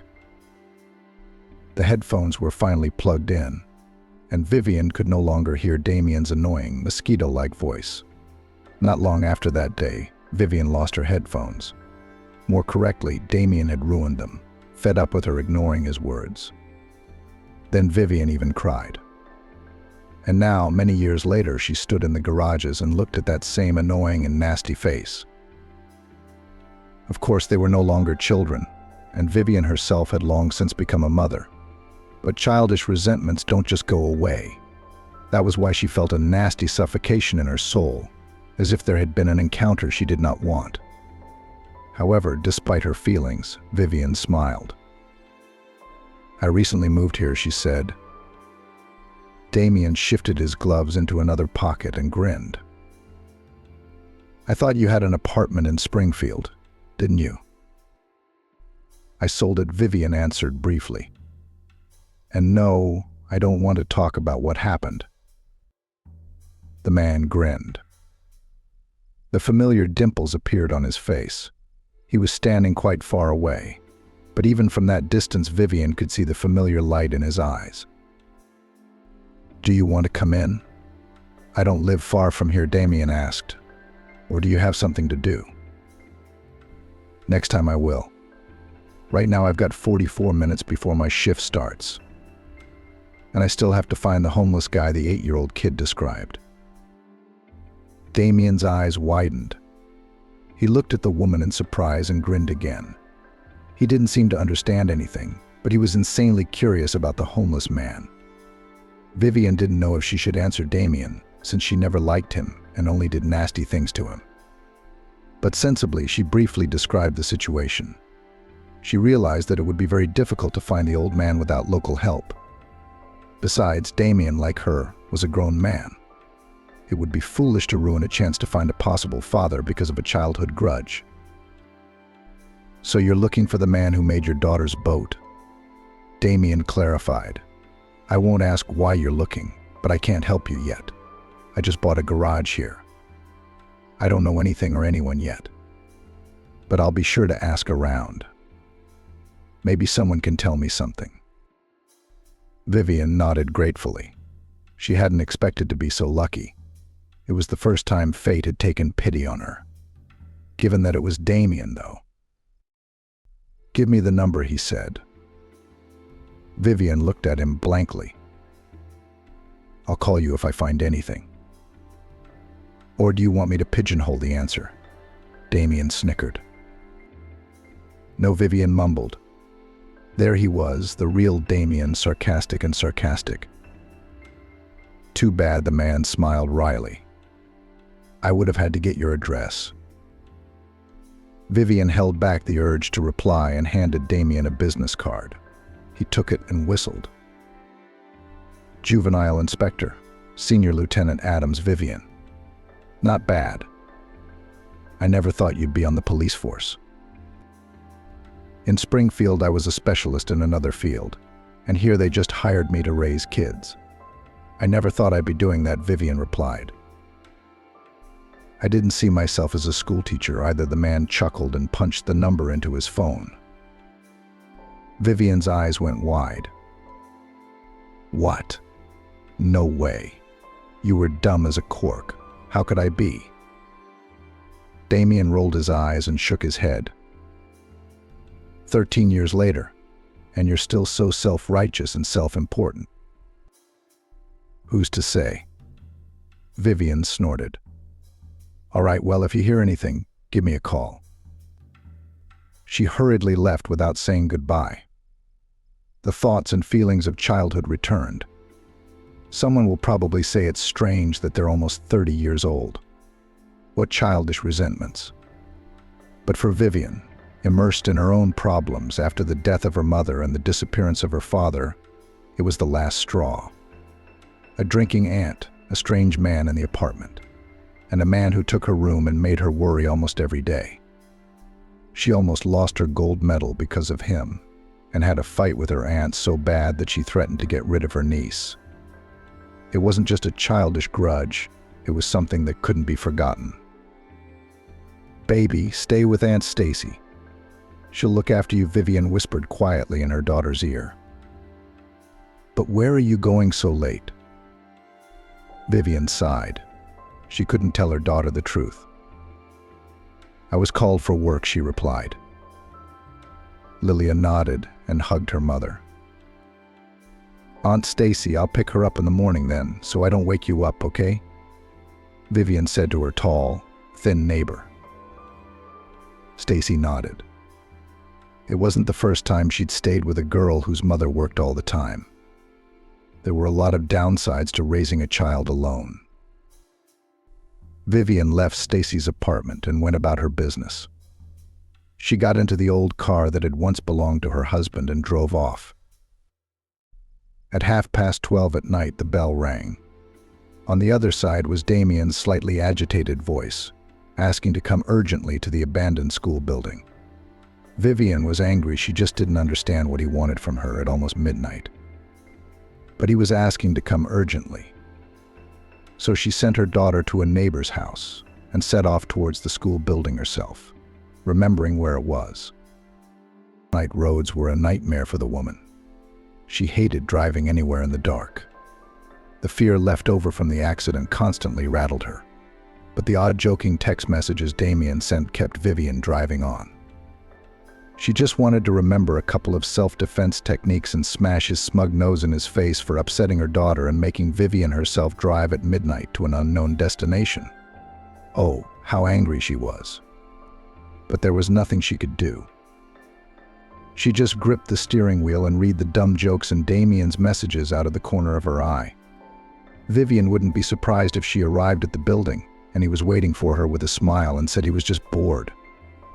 The car had to be parked far away from her destination simply because the woman didn't know what kind of soil was there. Considering it was spring, there could be snow as well as knee-deep water. And that was a best-case scenario. Vivian climbed out of the car and turned on her flashlight. A good thing she had guessed to grab one, trying to remember the way to the abandoned school. Vivian tried to walk through the mud and snow. Good thing her shoes didn't get wet. Despite excelling in her studies, she always liked to have fun with her friends.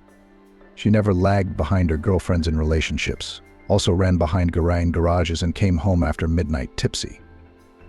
Really, it was once or twice, no more. Auntie was to blame. While the other girls sprayed themselves with tons of perfume and lit a whole pack to cover up the smell of cigarettes and alcohol, Vivian didn't have to do that. Aunt Eleanor didn't care about her. She was immersed in herself and her memoirs. Vivian wanted to listen to moralizing like the others, wanted to cover up odors and try to get out of the house after midnight, but she couldn't. Eleanor herself sometimes asked her why she didn't drink, invited her to her bohemian parties, and suggested her acquaintances as suitors. Because of this, Vivian often left the house or sat with her headphones on. At that time, she and her friends climbed all the abandoned houses in the neighborhood. Of course, the huge school building didn't go unnoticed. Memory did not fail Vivian. She identified exactly where the school was located. It was a huge, crumbling building that had once been the site of a factory, then a garment shop, and then abandoned. 10 years ago, the building had been considered a wreck, but now it seemed to be held together by nothing but good word of mouth. Vivian sighed and walked inside. She couldn't figure out what Damien wanted in this place or why he needed her. As she entered, she heard the annoying creaking of the wooden floor, which was like a sieve of mouse droppings. There was trash, cigarette butts and bottles lying everywhere. Vivian pulled out her cell phone and asked Damien where he was. In response, he shined the phone from somewhere above. "Where are you? Why did you drag me out of bed?" Vivian shouted. "Over here, Evans."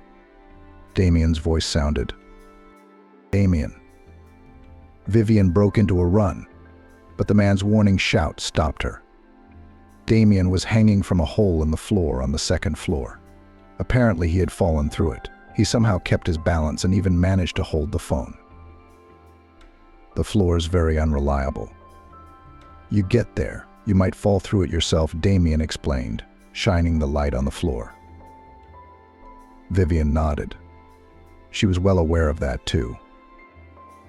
Why didn't you call 911?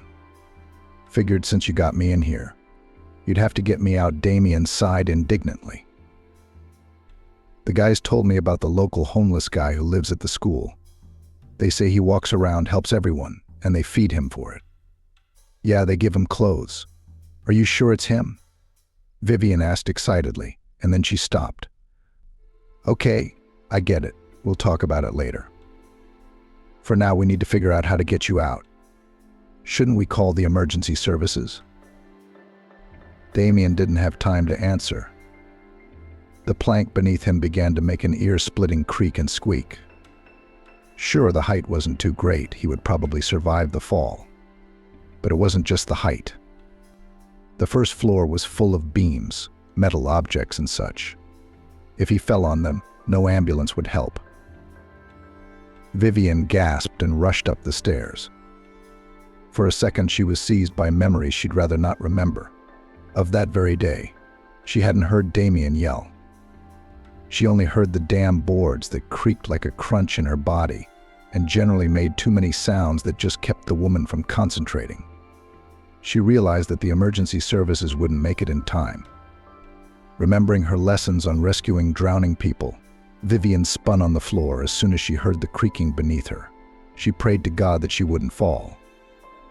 An image of a daughter who might be alone came to mind, but then another, darker and gloomier one. Vivian crawled harder. Carefully, she pulled off her belt. Vivian tossed one end to Damien. He tossed his phone back to the ladder and picked up the end of the belt. Vivian grabbed some kind of beam with her other hand and started pulling. I'm not going to follow you, Damien warned. No, I'm not. Vivian parried and pulled again.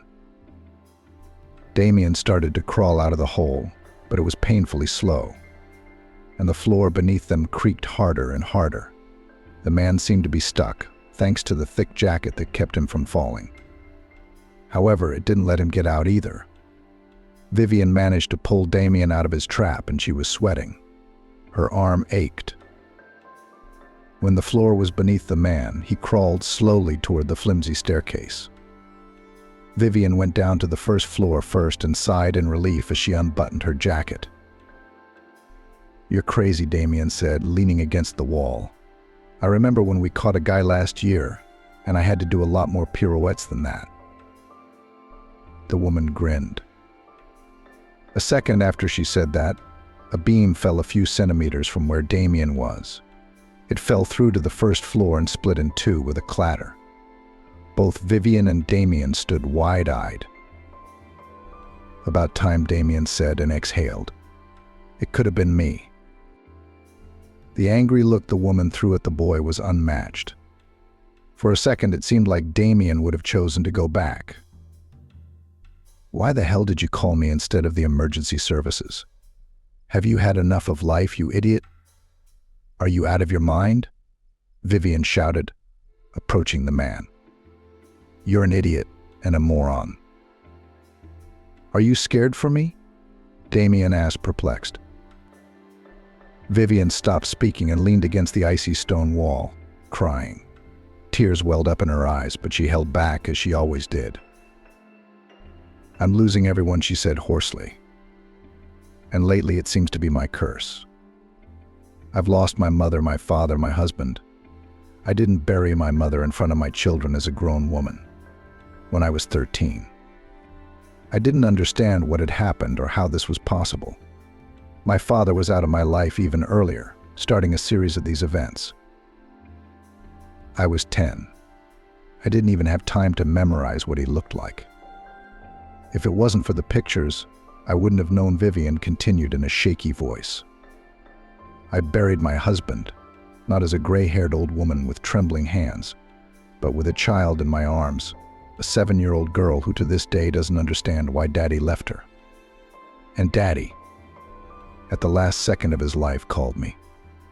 Not the emergency services, not the ambulance, but me. One traitorous tear rolled out of Vivian's eye, but she brushed it away so quickly Damien didn't notice. He'd been in an accident. The car flipped over, warped. It was impossible to get out from the inside. He realized that, so he called me and apologized. I was at work interviewing a witness. I was angry that he interrupted me. Then I got a voicemail from him. I wanted to open it, but I got a call from the ambulance. He was driving in the dark late at night, and he sent a video of him saying goodbye to his daughter. Vivian covered her face with her hands and breathed heavily. She couldn't understand why she was saying all this. Much less Damien, truth be told, he didn't care who to tell anymore. In the 8 months that Greg had been gone, Vivian had never, ever told anyone about her pain. That's why I was afraid for you. Because I won't suffer another death. Especially one that's my fault, she said in a muffled voice. Damien put his hand on Vivian's shoulder. I'm sorry, I really am. It was stupid of me to come here alone and call you. Vivian raised her eyes to the man and shook her head. I'm just glad you're alive. I'm glad it's all over. Wait. Vivian's discerning eye spotted movement in the darkness, as if someone was standing there eavesdropping. The woman snatched the flashlight from Damien's hands and shone it into the darkness. A short man with a beard and mustache, wearing an old hat, a tattered cotton jacket, and old boots, was looking at her. Vivian recognized him. It was exactly as Lillian had described him. Papa, she whispered. Vivian remembered little about her father. Vivian was short in stature, shorter than Laurel, and certainly shorter than Ellen. Her father had a tattoo on his forearm and a large scar behind his ear. Vivian didn't know where it came from, but she remembered her father telling more and more stories about its origins. At first, she believed it. Eventually, she realized she was being lied to. Now, an old man with gray hair and a sad, frightened look stood before Vivian, and she had absolutely no way of knowing if it was her father or not. She took a step forward, but Damien grabbed her arm. Father, what are you talking about? Vivian waved the man away and made her way toward the old man. With slow, cautious steps, she was afraid to startle him. Good evening. My name is Vivian. Your name? The old man smiled, revealing yellow teeth. My name's Stephen. Your father's name was Eugene, wasn't it? Damien asked with his usual sneer. Vivian rolled her eyes and chose not to answer. You don't recognize me. I realize it's been 19 years, but... 19? The old man interjected. That's the only years I remember. I didn't count, of course, but about 20 years ago I woke up in another city in the snow, remembering nothing. Stephen lowered his head and began to speak hoarsely, as if remembering something he very much disliked. Vivian listened attentively, trying to look at the unfamiliar features of his face. I lived there for a few years, and then I came to this lovely little town by chance. The people here were very kind. Not like the people where I woke up. They feed me, they give me water, they even give me clothes. And it's not a bad place to live. It's chilly in winter, of course, but I'm used to it. Shocked by the face and complete incomprehension, Vivian looked at the old man in front of her. She listened to him, and she felt scared, as if what he told her had happened to her personally. It was so horrible that she took a few slow steps back and leaned against the wall again. Damien touched her shoulder again and nodded, letting her know he was close by. So you don't remember anything that happened before you woke up in that city? Damien asked, giving Vivian time to pause. The old man shook his head. Do you have a tattoo of a ship on your forearm? Vivian asked. Stephen smiled as he looked at the girl and rolled up the sleeve of his wide jacket. There are dots right there. Ships. I've always liked them. They're beautiful, you have to admit. born to travel. We don't have the sea to get a glimpse of this splendor." The air stuck in Vivian's lungs and wouldn't come out. She looked helplessly at Damien and nodded. The man looked at the old man strangely. There was distrust and suspicion in his gaze. "And the crescent-shaped scar behind his ear?" Stephen shrugged his shoulders. "I haven't had to look in a mirror in 20 years. "My, am the old man said, nodding. Damien walked over to him and asked him to remove the hat behind his ear. There was indeed a large, thick scar that looked like a crescent moon. The man turned to Vivian and nodded. She couldn't hold back a sigh. Her knees trembled so hard it felt like the ground was about to go out from under her feet, and her hands couldn't grasp the phone in her pocket. Someone had texted. Right now, though, it didn't matter at all. Holding herself back, Vivian pulled out her phone and from under the case pulled out an old, tattered photo of her father and mother. They were smiling happily together and looking at the camera. "Careful, Vivian."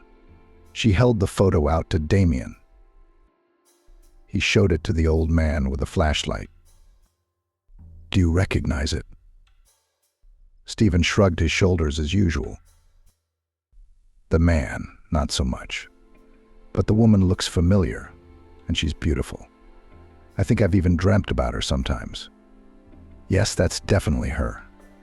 I couldn't figure out where I'd seen her. She comes to me in my dreams, often talking nonsense." "Well, that's not surprising. The cold makes you dream." "That's my parents, Laurel and Yugi Swan. 19 years ago, my father went missing. He was short, with a tattoo of a ship on his forearm and a scar behind his ear. He made paper ships and gave them to children." "How did you give a ship to my daughter?" Vera asked. The old man listened to her in silence. Don't you dare say a word against it. There was a storm of emotions on his wrinkled face, from fear to hope. It seemed as if he were about to cry. "And what makes you think I am your father, madam?" he said at last. "Yes," Vera answered distinctly. "Why didn't you say you were looking for your father?" Damien whispered almost in Faith's face. They talked Stephen or Eugene into having Damien come over to their house for the night and go to the hospital the next day. Admittedly, it wasn't an option Damien liked very much, his apartment having been turned into a sleepover. "I wasn't sure." Vera shrugged and walked over to the sink to pour water. "I couldn't tell you that maybe my father was a bum who gave the kids paper boats. I thought I was crazy. Besides, it's not your place to tell me that." "Is it okay to bring him to my house?" "First of all, you suggested it. Second of all, it's not okay to bring him to my house. I'd have Lily come over in the morning and find a homeless guy smelling like garbage on the couch." Damien nodded. "Okay, Vivian, I get it. I have a former neurologist who works at Central Hospital. I'll call her in the morning and see what I can do." "Yeah, well, call me and I'll try to get there early." There was a loud sigh. Damien rolled his eyes expressively.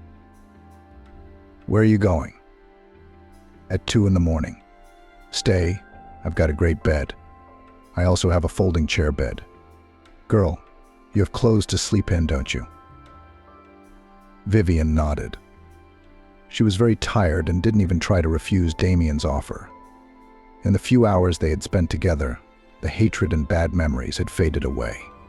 Maybe it was the fatigue that had caused it. Or maybe Vivian finally realized that they weren't children anymore. Despite their tiredness and even disconnectedness, neither Vivian nor Damien wanted to sleep. The man stripped the bed and spread out the couch.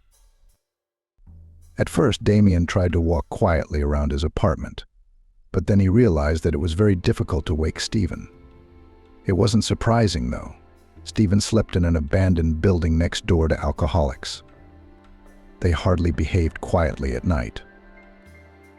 Vivian made tea for 2.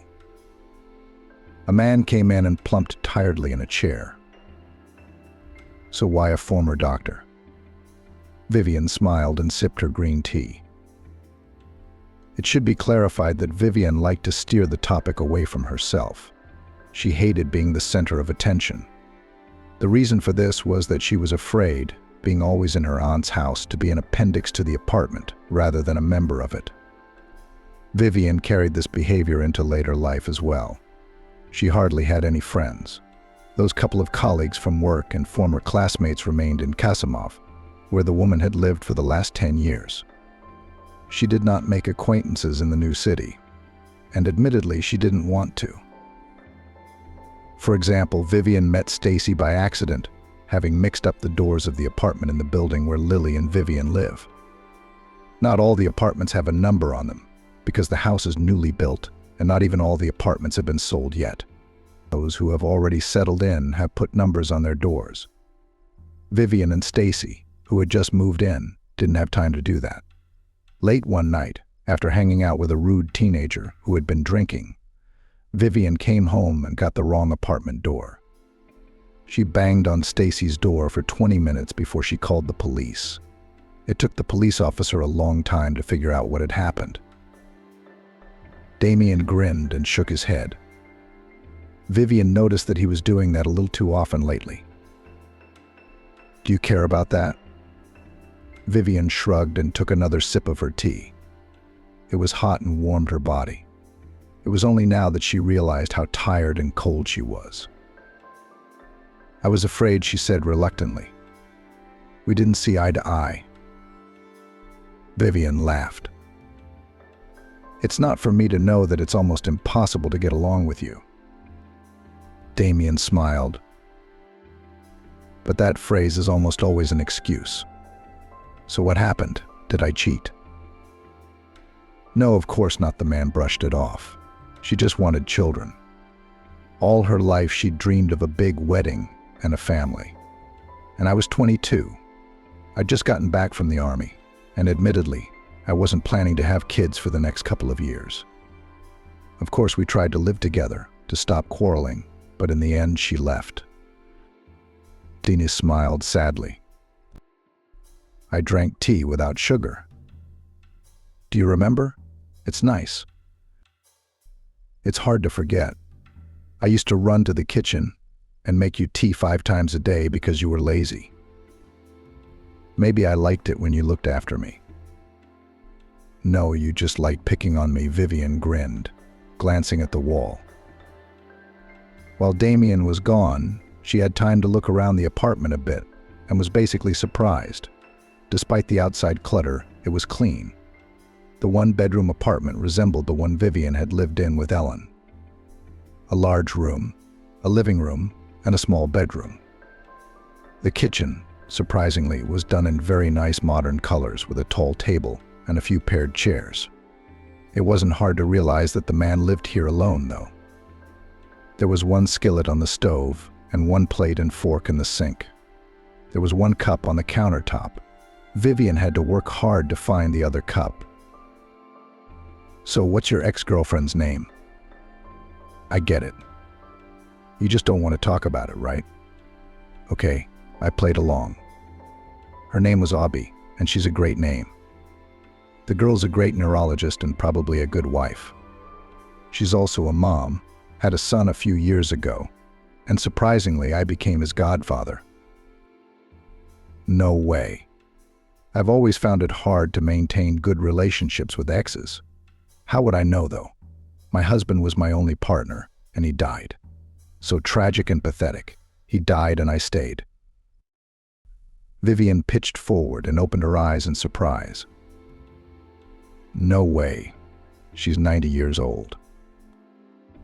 82 was celebrated at the beginning of the year, Damien replied. "She still tells stories about being in England in 1950. Vivian couldn't stop laughing. It felt like someone had jammed the on button. "I can't understand how you got into school," she said with a laugh. "I could never associate you with a teacher, except as a criminal." "Did you ever associate me with anyone?" Damien asked, smiling with the corners of his lips. The silence was more eloquent than any phrase. Vivian had never really seen Damien as a good person, never thought he'd become anything more than a bully. There was a time when there was no work at all. My father was drinking himself to death, going crazy, Damien said, shifting the mug of tea from hand to hand. There was nothing to live on. My neighbor worked at the school as a vice principal.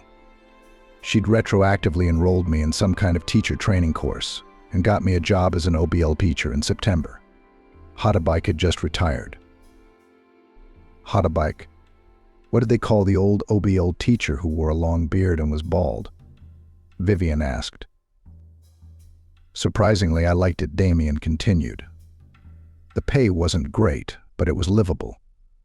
I graduated as a history teacher, and now I have 2 jobs in classroom management. Vivian and Damien talked a little more about different things: work, family, and the past. They talked about the past only in passing, trying not to talk about how they felt about each other. For the first time in years, Vivian closed the gestalt of her resentment over what she thought was a spoiled childhood. "Thank you," the woman said as she and Damien went to bed. The man looked at her perplexed. "For keeping the conversation going and not letting me shut down," Vivian explained. Vivian leaned forward and opened her eyes in surprise. "For keeping me from thinking about what's going on with me and my father." "You're welcome," Damien replied simply and succinctly.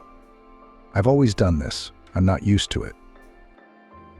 "What are you talking about?" Vivian asked, confused. "When we lived at Aunt Lily's house, it happened a lot. She'd say something to you, and you'd dwell on the words, the thoughts. I could see how you couldn't handle the flow of thoughts and delusions in your head. That's why you were talking nonsense. You were just trying to distract me from thinking." Damien shrugged. "Sometimes I just like to piss you off," he said, and retreated to the bedroom, where he went to sleep in a small and hardly comfortable chair, leaving Vivian alone with her thoughts. She couldn't believe it. She really had a fixation on what she was being told. Vivian spent long periods of time thinking about problems and their solutions, and knew about the problem, but she could never think that Damien noticed it. However, they had lived in the same room for several years. It would have been strange not to notice it. "We've got a lot of tests to do, of course, MRIs, blood work, and so on." Abby turned nervously to the door of room 8, where Stephen was lying. "Besides, it's important to get him out of the state he's in right now, since he doesn't have any identification. My hands are tied. If the story Damien told me is true, you should start recovering the documents immediately so we can start treatment." Abby was a petite blonde woman wearing square glasses with a round face and dimples on her cheeks. She smiled at everyone and was polite. She was also very excited about Damien's arrival. She seemed to really care about him. Only Vivian couldn't tell in what way she cared for him. "Thank you, Abby," Vivian said. "But if he hasn't had memories for 20 years, can they come back?" Abby put her head down into the clipboard. 20 years is a long time," she replied. "Patients usually recover quickly with supervision," Amy said. "But your father has signs of frostbite, signs of beating. He's also probably been drinking and smoking. Plus he was eating leftovers. That obviously didn't make things any better. Also, for memories to come back, you need familiar surroundings, familiar people. And he was living in an abandoned school, and hardly anyone was trying to help him. I can't say for sure, but the chances are slim to none. We'll do what we can, but I can't make any promises. Especially not until he has his papers." Vivian covered her face with her hand and shook her head. She didn't know what to do or how to be. The situation was getting worse and worse by the second. "Thank you, Abby." Damien smiled and walked away with Abby somewhere. When he returned, Vivian looked sadly at the room where her father lay. The orderlies had cleaned and dressed him. Vivian had brought new clothes. Now the woman was sure this old man was her father's short, with blue eyes, a scar and a tattoo. She had found him. Except he didn't remember anything. And that was terrible. Damien called out. "I've been thinking about the documents. We can't recover them yet." With a stone in my heart, Vivian said. Her words were soaked with grief and heaviness. Dad had a business, apartments, money, and he'd disappeared too suddenly. And he was in a foreign city. Mom said he was away on a business trip. When he disappeared, he flew out. But he couldn't come back. And I think it's for a reason. He's clearly been helped to forget his life. If we recover the documents and his status, those involved might be very unhappy. Damien nodded and leaned against the cold wall, adjusting the white robe slung over his shoulders. 20 years have passed. Do you really think anyone still cares? I've been on the force for 7 years and, I've seen so much brutality. People are sometimes willing to remember things from decades ago, Vivian said. And if it's about money, they never forget. Yeah, I get it, Damien nodded. When you and I need to find out who's responsible for what happened as soon as possible. Otherwise, we won't be able to cure your father. Thank you for helping me and not going against my better judgment. You're welcome. Damien chuckled. I've never been against you. Immediately, a memory from 12 years ago came to his mind. What made you think you could yell at her?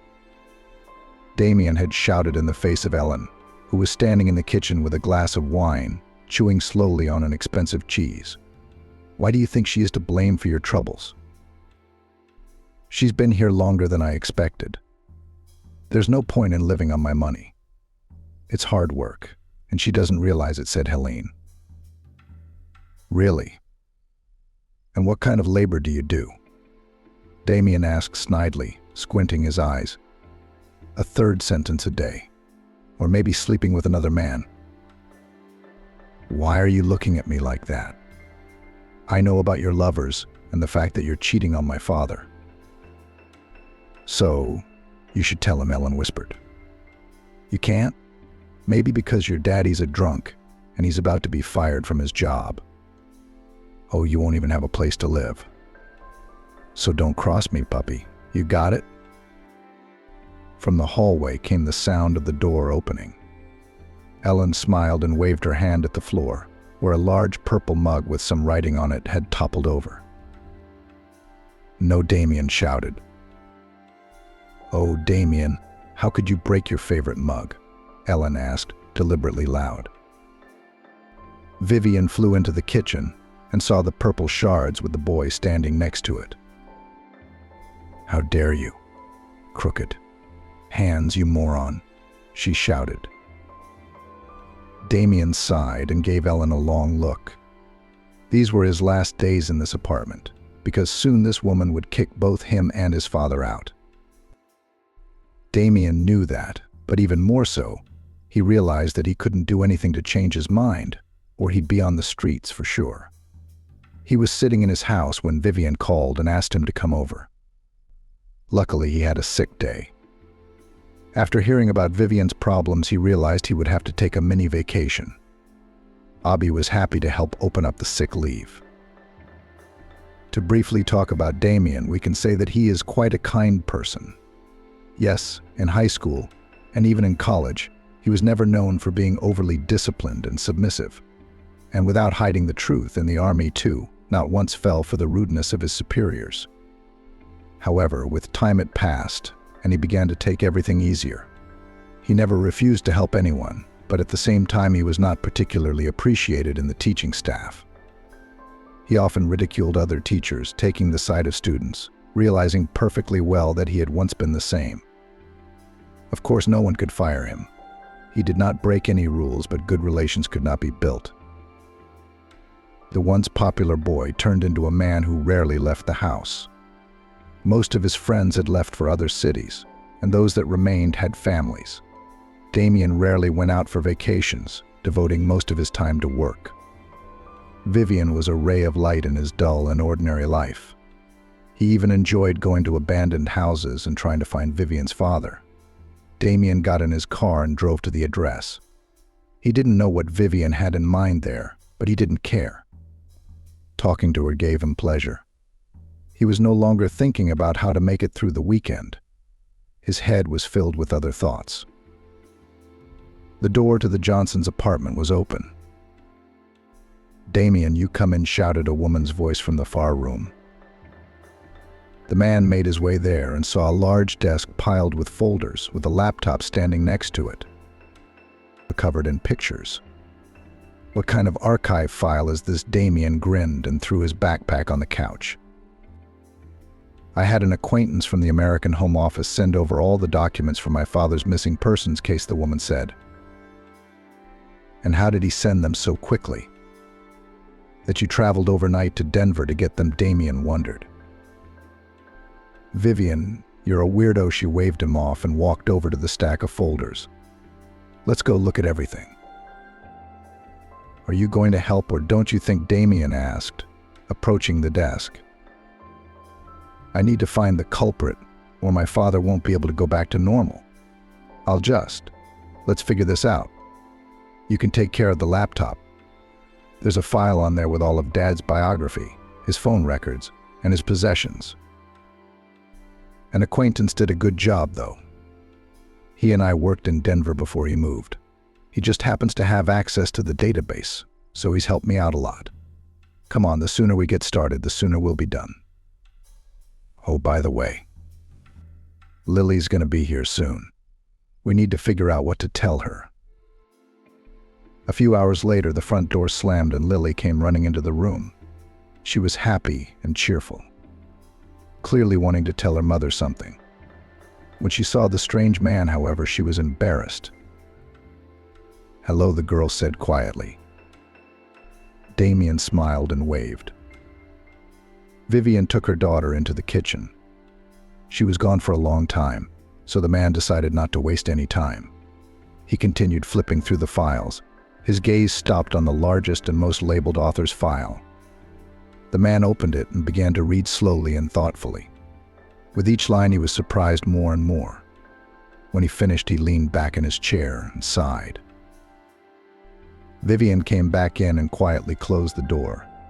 "She's really tired. She's already gone to bed. Good thing tomorrow is a day off. No homework to do." "Where has she been?"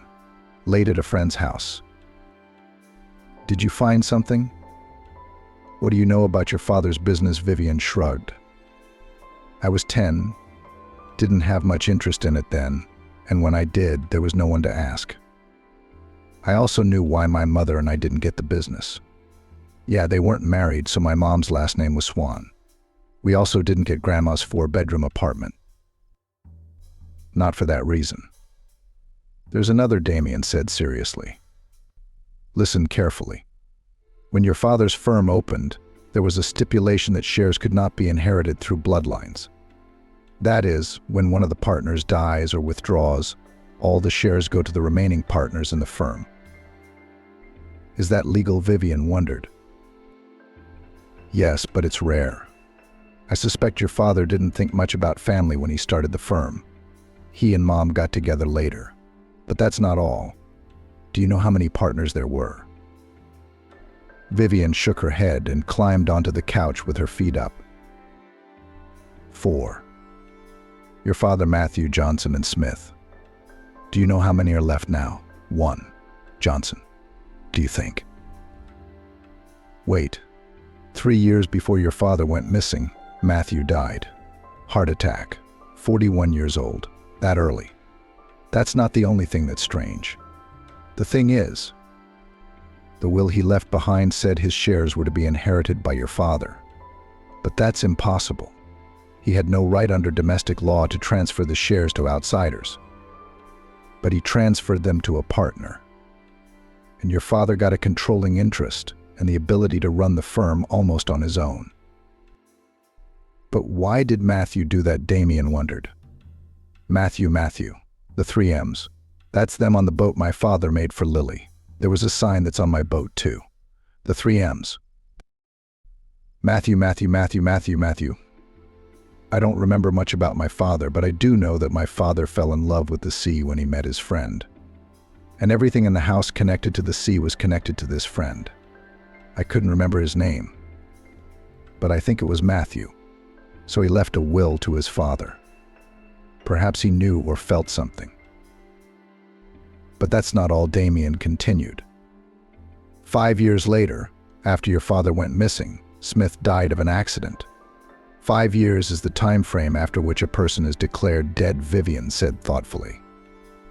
Which means that, by law, the firm passes to the remaining partners, and Johnson, to get the full package, gets rid of the other partner and remains the sole battles of the firm, Vivian whispered. So you think my father was eliminated to get the inheritance? Yes, Damien nodded. I suspect that Johnson and Smith conspired to get 50% of the firm's shares that your father had. How did it go unnoticed? Didn't it become suspicious to anyone? They must have been quite cleverly planned, said Vivian, confused. Money is everything. You know who can live and who can't. The only thing that confuses me is the fact that your father is alive, Damien said thoughtfully. Matthew and Smith are dead, but your father isn't. And here it's simple. I think those who wanted to get rid of my father just hid him and dumped him somewhere. I don't know. He survived, and lucky for them, he lost his memory. It's scary to realize that Damien admitted. But let's take our minds off it for a moment. Do you have coffee? Vivian nodded and got up from the couch. Her gaze was slightly detached. She wasn't looking around, her eyes were fixed on one point. Are you okay? Damien asked gently. So is there coffee? A few minutes later, Vivian was already standing at the stove, making coffee. You're not busy tomorrow? Will you sit with Lillian? I'm going to Casimov to see Johnson. I want to ask him something. Damien, who was sitting at the table, jumped up and in 2 steps was next to Vivian. Are you out of your mind? We just assumed he was responsible for 2 people being dead, one 20 years without memory, and you decide to go straight to him and declare that you know he's a criminal. Don't scream, Vivian said tiredly, and lowered her gaze to Damien's hands that held her shoulders. She could feel his warmth and strong grip. Let me go, or the coffee will be on the floor in a few seconds. Damien slowly let go of her, looking down at his hands. He ah-hed, as if waking up. Apparently he had done it unknowingly. Are you worried? Vivian asked, not demanding an answer. I've worked with such personalities, so you don't have to worry about my safety. Vivian looked at Damien with disbelief. I'll go with you, the man said firmly, his confident gaze fixed directly on Vivian. No arguments. Yeah, I get why you're so involved in my problems, Vivian asked as they sat down at the table and started drinking coffee. Damien was taken aback and looked at the woman incomprehensively. But you know, when I met you, the negative emotions that I experienced as a child flared up in my soul. It's childish, I know. Well, haven't you ever had that? A quiet chuckle escaped Damien's lips, and he shook his head. No. Maybe it's because I've never felt negative about you. How could you? You were always playing tricks on me. Vivian exclaimed. Yes, you said you talked nonsense when you didn't want me to dwell on my thoughts. But that wasn't always the case. You broke the mug my friends gave me, broke my headphones, made fun of me at school, and even told off the guys I dated. You ruined my life, Vivian said slowly, trying to control her sudden emotions. Remember the new headphones for my birthday? Yes, it was the only present from Aunt Ellen in all the years. Why are you looking at me like that? No, wasn't that her present? Damien grinned. He squinted at the woman, trying to figure out how someone so smart and savvy could be so naive. The boys and I used to work part-time during the summer. I used the money to buy them. I didn't have enough to buy them, but I had to borrow some from my father. It was his stash in case of a hangover. I had a hell of a time. Vivian looked at the man confused. She gently took his hand and tilted her head. Why? You needed them so you wouldn't listen to me. I saw how worried you were about them. I thought you hated me. Did you? Did you? I liked Vivian, and I was a stupid boy who liked her that way. Do you understand? It's a corny story, you say. Vivian stared blankly in front of her. In an instant, her world had been turned upside down. She felt that something was wrong, but she could never figure out what it was. Coping with her emotions, the woman jumped up from the table and announced, "It's decided. Tomorrow we go to Kasimov." "Vivian, my dear, is it really you?" "You were about 13 when I last saw you," asked Daniel Forrester, an older man in an expensive suit. He jumped up from his chair as soon as he realized who had come to see him. Damien and Vivian eyed the man warily. It was unclear why he was so hospitable to them. He took them to a local cafe and ordered several not cheap meals himself. "Don't worry, I'm paying. After all, this firm was built by your father with labor and sweat," he said. "It's a shame you couldn't find him. It was you who paid for 8 years to find him." Damien asked. Vivian looked at him shocked. "Yes, I had hoped to find something," Daniel nodded. "But it's like he's gone to ground. All your partners have disappeared, don't you think?" "I recognize my father's grip." Daniel grinned and smiled sadly. "Yes, it was like that. I honestly could never believe it was an accident. First Mike, then Eugene, and then Ben, one after another. I spent the next 6 years taking the trash out with security. I was afraid I'd suffer the same fate." "Weren't you the one who set that fate up?" Vivian asked me snidely. "No, I didn't have to. Ben's death, at least. After your father went missing, the controlling interest went to me, not Ben. Well, I mean, he split it between us, but I had 51%. That's better. Young man, I don't suppose you've ever run a big firm on your own. Believe me, it's not that easy. I was going to give some of my shares to Ben to take over. And Ben knew that. As a professional editor with a degree in philology and 20 years of experience, I did the word processing as follows. And several other lawyers drafted the contract. And then Ben died in an accident. And there was definitely an accident. 2 other workers died on that construction site, safety violations. The site was just shut down. It's all in Ben's file. So I had nothing to do with it." Daniel Forrester smiled sadly and sipped from his glass of water. "Besides, I definitely had nothing to do with Eugene's disappearance. I had no idea when or what time he was going home. Only Ben knew his flight time." Vivian looked at Damien with confusion. If Daniel Forrester was to be believed, their version was crumbling before their eyes. And Ben. How had he behaved in the years since Eugene Stepanovich had disappeared? Damien asked carefully. He was always calling someone and nervous. I was sure he'd just taken a mistress. You could hear in his voice that he was calling a woman. That's quite normal. For him, he was always very nervous and restless. They say that's why he died. You have to stay calm on a construction site. Vivian and Damien asked Daniel Forrester a few more questions and left. Already in the car, they looked at each other confusedly. "Do you think it's not him?" Vivian asked. "Not only did he spend 8 years paying for the search, but he also erected a huge monument to your father.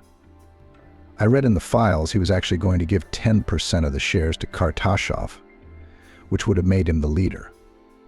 I don't think he just changed his mind and took him out. And he couldn't have been involved in Mike's death because he was in Israel for over 6 months." "How do you know all this?" Vivian snatched the laptop out of Damien's hands and took a deep breath. "Who gave you permission? You didn't think I'd let you go talk to an alleged criminal." Vivian turned away from Damien and muttered something quietly to herself. But Damien could see the edge of a smile on the woman's face. "I can't get over the fact that Kartashov kept calling someone. I wish I knew who it was.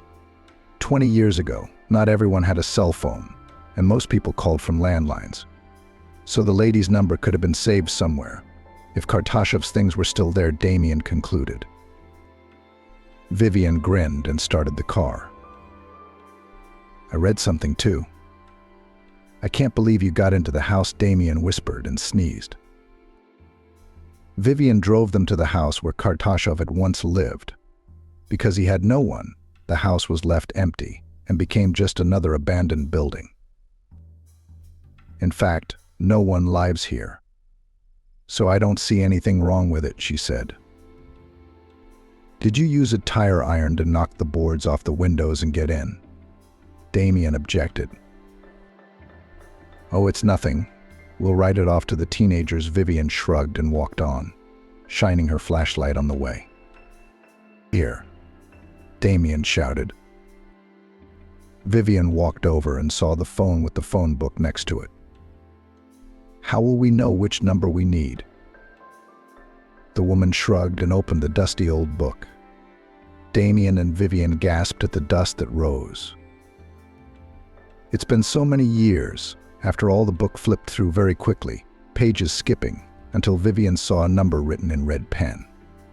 Judging by the spread of the book, it was the page that had been opened the most. The number had been circled several times in pencil. It's not signed, Damien said. It doesn't need to be, Vivian said sadly. I know it by heart. They walked outside in a terrible mood, not knowing how to react to the news. Damien looked straight into Vivian's eyes. He stepped closer to her and kissed her. Vivian was taken aback. What are you doing? You just got into the house, found the culprit. Well, almost. And probably helped your father. You're awesome. You know that? You're not what I thought you were either, Vivian admitted and blushed. Here's how I edited the continuation of the text according to your instructions. This is the first time in your life you've ever admitted you were wrong, Damien grinned, and Vivian punched him in the shoulder painfully. You can't make me change my mind. Vivian smiled imperceptibly. Ellen Swan, is that you? A tall man in black clothing asked, holding out his ID card in front of him. Did you know Ben Kartashov? No, the woman replied hysterically as she was questioned at the police station. Your phone number was found in his address book. There are also witnesses who saw you together. So what? He was my lover, Ellen held her head high. And the mastermind behind the attack on your brother. He was the only one who knew when he was going home. Eugene was attacked near the train station. An attack? Ellen shouted. Are you out of your mind? Why would I harm my own brother? Your mother's 4-room apartment, answered the investigator clearly and succinctly. You were up to your neck in debt that year. You had loans. And I suspect not only the banks owed. And immediately after receiving the inheritance, 6 months later you put the apartment for sale, and it was very quickly bought, which suggests that a buyer was found early. You paid off the debt, got rid of your brother, whose considerable bank account went to you and his daughter. And since she was young, her mother put her money aside. And when Laurel died, you got the rest. That's where you got the money for the social gatherings. Ellen Swan, isn't it? The investigator asked sneeringly. Your niece has provided all the evidence that will help me put you away for a long time, as well as solve a case from 20 years ago. So you can go ahead and get a lawyer. Ellen, you're definitely going to need one. The investigator was an old friend of Vivian's. She heard the whole conversation thanks to the recording phone. They listened to the tapes with Damien. The man held Vivian's hand. Did you win? He smiled. We did, Vivian corrected and squeezed Damien's hand tighter. 3 years later, a large truck labeled transportation stopped in front of the 3-story house. 2 uniformed men got out of the truck and headed toward the house, keys in hand. An older car was parked next to the truck, from which a blonde-haired man with a large bag on his shoulder got out. He surveyed the area and opened the back door. A tall girl of about 11 years old climbed out. She was smiling cheerfully and looking around, hoping to spot something interesting. She was holding a large paper boat.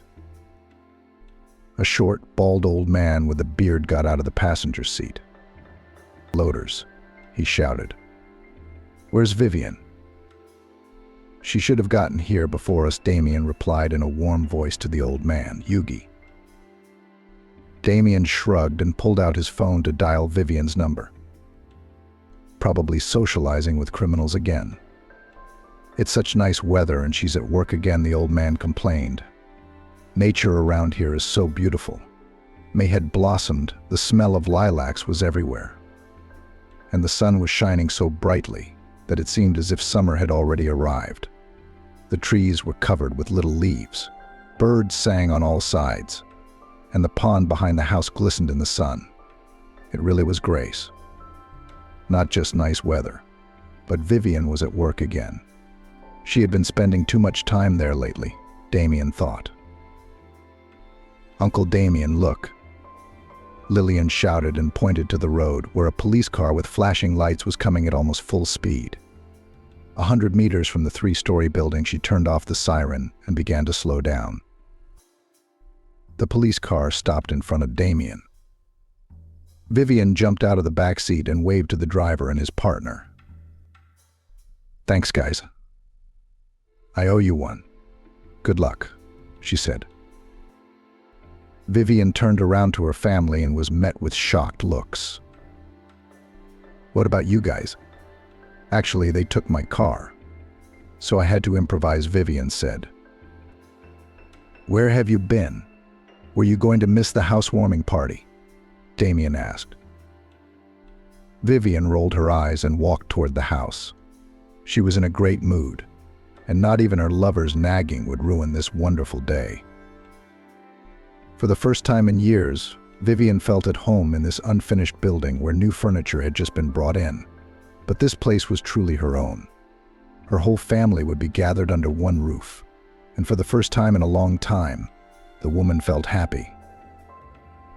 "By the way, you were supposed to be at work," too, Vivian said snidely, showing the movers where to carry the big couch. "It was your 10th grade class that had a concert in Italy near the principal's house. You got a call, but you didn't answer." "I don't take work numbers on weekends," Damien mumbled, wondering what kind of reprimand he'd get on Monday when he got back to his favorite 10th grade class. The head teacher had told him not to take those slackers. But could he refuse them? It was almost impossible. Oh, he'd probably lose his bonus. But what did he have to do with it? It's the end of the year. The boys are having their last free year. Why touch them? Damien froze. Vivian snapped her fingers in front of his face. She chuckled and walked into the house. These blackouts often happen when the man was thinking about something, especially in the last year. Lillian ran into the house first and immediately rushed to the second floor, where she chose the largest and most beautiful room. True, there was nothing special in it yet, but Yuji's grandfather already had a plan to please his granddaughter. Yugi hadn't regained all of his memory, but some of it had definitely returned. He couldn't testify in court against his sister Laurel because the doctors wouldn't give him permission. However, the prosecutor still referred to his memories. However, without his help, Laurel was sentenced to 11 years in a penal colony. And all the money and the apartment returned to the owner. It must be admitted, Abi turned out to be a good doctor. The first successes in treating Yuji appeared in a couple of months, and in 6 months he already remembered his daughter. A year later, Yuji remembered almost all the events of the last 30 years of his life. However, it was very difficult to fully recover his memory. Vivian could not get her father to remember how he met her mother. Yes, and much that was before the birth of his daughter he did not remember. However, that didn't make him any less loved. Lily got used to her grandfather almost immediately. She spent a lot of time with him and often asked for help. Yugi taught his granddaughter how to make paper boats and was very happy to have a family again. He smiled sadly as he remembered the years he had spent on the streets. Damien had also made friends with his father-in-law. though it had to be admitted he couldn't get used to him for a long time. His quiet and arrogant demeanor kept Eugene from trusting his son-in-law. Vivian was walking up the stairs to the top of the stairs. She took Damien under her arm and pulled him to the third floor. There was the largest room with a huge window and a small terrace. Vivian and Damien had chosen this place for themselves together. The woman wanted a place to relax on the terrace with flowers, and Damien dreamed of sitting there and reading books. However, their desires did not contradict each other. As soon as the door leading to the stairs slammed shut, Vivian spun in place and started laughing loudly. Damien looked at her with a smile. "Have you decided to go crazy?" he asked. "I guess so. It's just, I feel like this is the first white streak in my life. Like there's never been one before." "A lifetime-long black streak," Vivian replied. Damien slowly walked over to her and hugged her. "May the white streak be as long as the black streak," he said. Vivian reached into her bag and pulled out a framed, yellowed ship. "This is where the symbol of our happy life will hang in this room," she said.